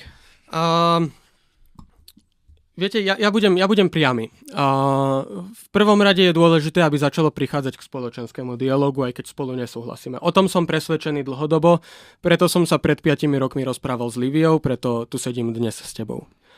Zároveň ale, a to je rovnako dôležité, ak nie viac, je veľmi dôležité, aby politici nešírili nenávisť pre svoj osobný prospech. Aby nerozprávali také veci, že tu progresívci vychovávajú nejakých vrahov na Slovensku, aby nerozprávali o druhých ľuďoch, že tu sú degenerované ľudské trosky. Aby nerozprávali skúsme pozitívne. Ale tam ale čo mám pozitívne hľadať na tom, že niekto o niekom hovorí, že sú degeneráti? Dobre, aj z tej druhej strany tiež idú tvrdé vyjadrenia. Bavili sme sa tu o Zdechovskom. A to rovno poviem, že ja s týmto mám problém, ale keď sa pozrieme na tú, nazvime to teda druhou stranou, tak videli sme teraz napríklad, že denník SME mal problém s tým komentárom, ktorý sa dostal aj do novín. A veď spýtajme sa sami seba, čo spravia napríklad normálne médiá, ktoré neklamú, keď nastane nejaká situácia, že spravia nejakú chybu. Stiahnu to a ospravedlenia sa. A to sa stalo napríklad teraz. Ale ja som naozaj nikdy nevidel, že ktokoľvek z okruhu Milana Mazureka by povedal, dobre, prepáčte, to som prehnal, nechcem proste na druhých ľudí tak naozaj jedna veta. Denník SME napísal o mne, že som hádal lažobné kocky. Dal som na nich predžalobnú výzvu, následne som s nimi bol na súde, odmietli ten článok vymazať. Dodneska tam je napísané, že Mazurek hádzal kamene do detí, pritom to nie je pravda. Čiže keď tvrdí, že médiá neklamú a reálne opravujú veci, nie je to pravda. Takých príkladov sú stovky. OK. Ale bavíme sa o tom, nie ako to nejde, alebo čo je zlé, ale čo teda vy ponúkate za vašu aktivitu, za vaše sociálne siete, možno za vašich fanúšikov. Že budete chodiť do debát? Že budem diskutovať s ľuďmi, s ktorými nesúhlasím slušne. A že nebudem ľudí, ktorých názory sa mi možno úplne nepáčia nazývať degenerátmi a podobne. Super. To je to, s čím viem prísť ja. Ešte by si mohol prestať nazývať ľudí fašistami a podobne na základe toho, že ty si niečo také myslíš, pretože na to potrebuješ niečo úplne iné. Ten človek mal verejne reprezentovať nejakú túžbu, odoberať iným ľudské práva a podobné veci, čo samozrejme nemáš. A pre mňa je priorita, alebo taký základný bod je, že ja som Mareka Macha začal vnímať až v momente, keď začal točiť nejaké videá. Na mňa som netušil, taký človek existuje. Kopec ľudí a nesledujem tie sociálne siete až tak detailne. A tento človek sa začal zviditeľňovať tým, že proti mne točil videá, nálepkoval ma tam ako fašistu a podobne, a až na základe toho som ho začal vnímať. To znamená, keď som ja mal nejaké tvrdé videá voči nemu, vždy to bola reakcia. Ja som si ho nevyhľadal a nezačal nejakým spôsobom na ňo útočiť. Dobre páni, dokážete vy zmierniť reakcie minimálne voči sebe v tých videách? Dajme tomu, Marek, že ty nebudeš používať slovo degeneráti progresívni a ty, že Milan je fašista napríklad. Moment, tak ale ako na to máme papier zo súdu, že Miňo je extrémista. To nie je, že to ja by som si teraz vymyslel, ale nikdy napriek tomu, aký je rozsudok súdu, nikdy ťa nebudem nazývať takými slovami, ako ty nazývaš ľudí z mojej strany spektra. Nikdy o tebe nebudem rozprávať, že si degenerát. Nikdy o tebe nebudem rozprávať, tak niekto hovorí, že aj toto slovo je. Napriek tomu, že s tebou zásadne nesúhlasím a že máme papier zo súdu, že si extrémista. Dobre, a dokážeš zmierniť tento slovník ty? Ktorý teraz? Tento, o ktorom som sa ťa pýtal. Ja nerozprávam, že sú degeneráti. Dobre. Pýtal som sa na toho fašistu, alebo tak. Rovný medzi rovnými. Nebudem snať nerozprávať ľuďom to, s čím prišli súdy. Hej, že... Dobre, super. Dobre, Milan, ty si schopný proste dať duhový fašizmus preč a degenerátov a podobne? Ja som schopný vyjadrovať sa slušne voči komukoľvek, kto nechce upierať moje ľudské práva, napríklad právo na slobodu prejavu. V tom prípade mi ten človek absolútne nevadí a nech si rozpráva, čo len chce. Pre mňa je kľúčové, a teraz to poviem taktiež, na rovinu, ja si Mareka Macha nevšímam, nereagoval som na ňo, ani na ňo reagovať po tejto debate nebudem. Ja si myslím, že tu bolo povedané všetko a každý človek si môže dnes urobiť názor, akým spôsobom táto debata bola vedená. Nie je útok na teba, to naopak, ale akým spôsobom to bola vedená, kto má pravdu, akým spôsobom to bolo argumentované, a následne si môže urobiť názor o tom, aké veľmi podkuté argumenty vlastne Marek Mach má a ako kredibilná jeho práca. Dobre, tak ja som sa snažil samozrejme nechať čo najviac priestoru vám, lebo však divákov zaujímajú vaše nejaké postoje, nechal som tú debatu proste plynúť, tak dúfam, že to oceňujete. A dúfam, že teda táto debata k niečomu pomôže, že každý si zoberie to svoje, možno. Tak toto by ma zaujímalo nakoniec, že presvedčil vás niekde v nejakom bode ten váš protipartner o niečom, že začínate o niečom rozmýšľať trošku inak? Mňa napríklad presvedčilo to celkom zaujímavo, že spolu hlasovali za niečo progresívci aj Republika, v podstate ako jediný v tom Europarlamente, že to je také zaujímavé spojenectvo. Milan Uhrík tam nebol. Hej, zase... Dobre, ale Mazurek Miňo hovorí, že by hlasoval aj za to.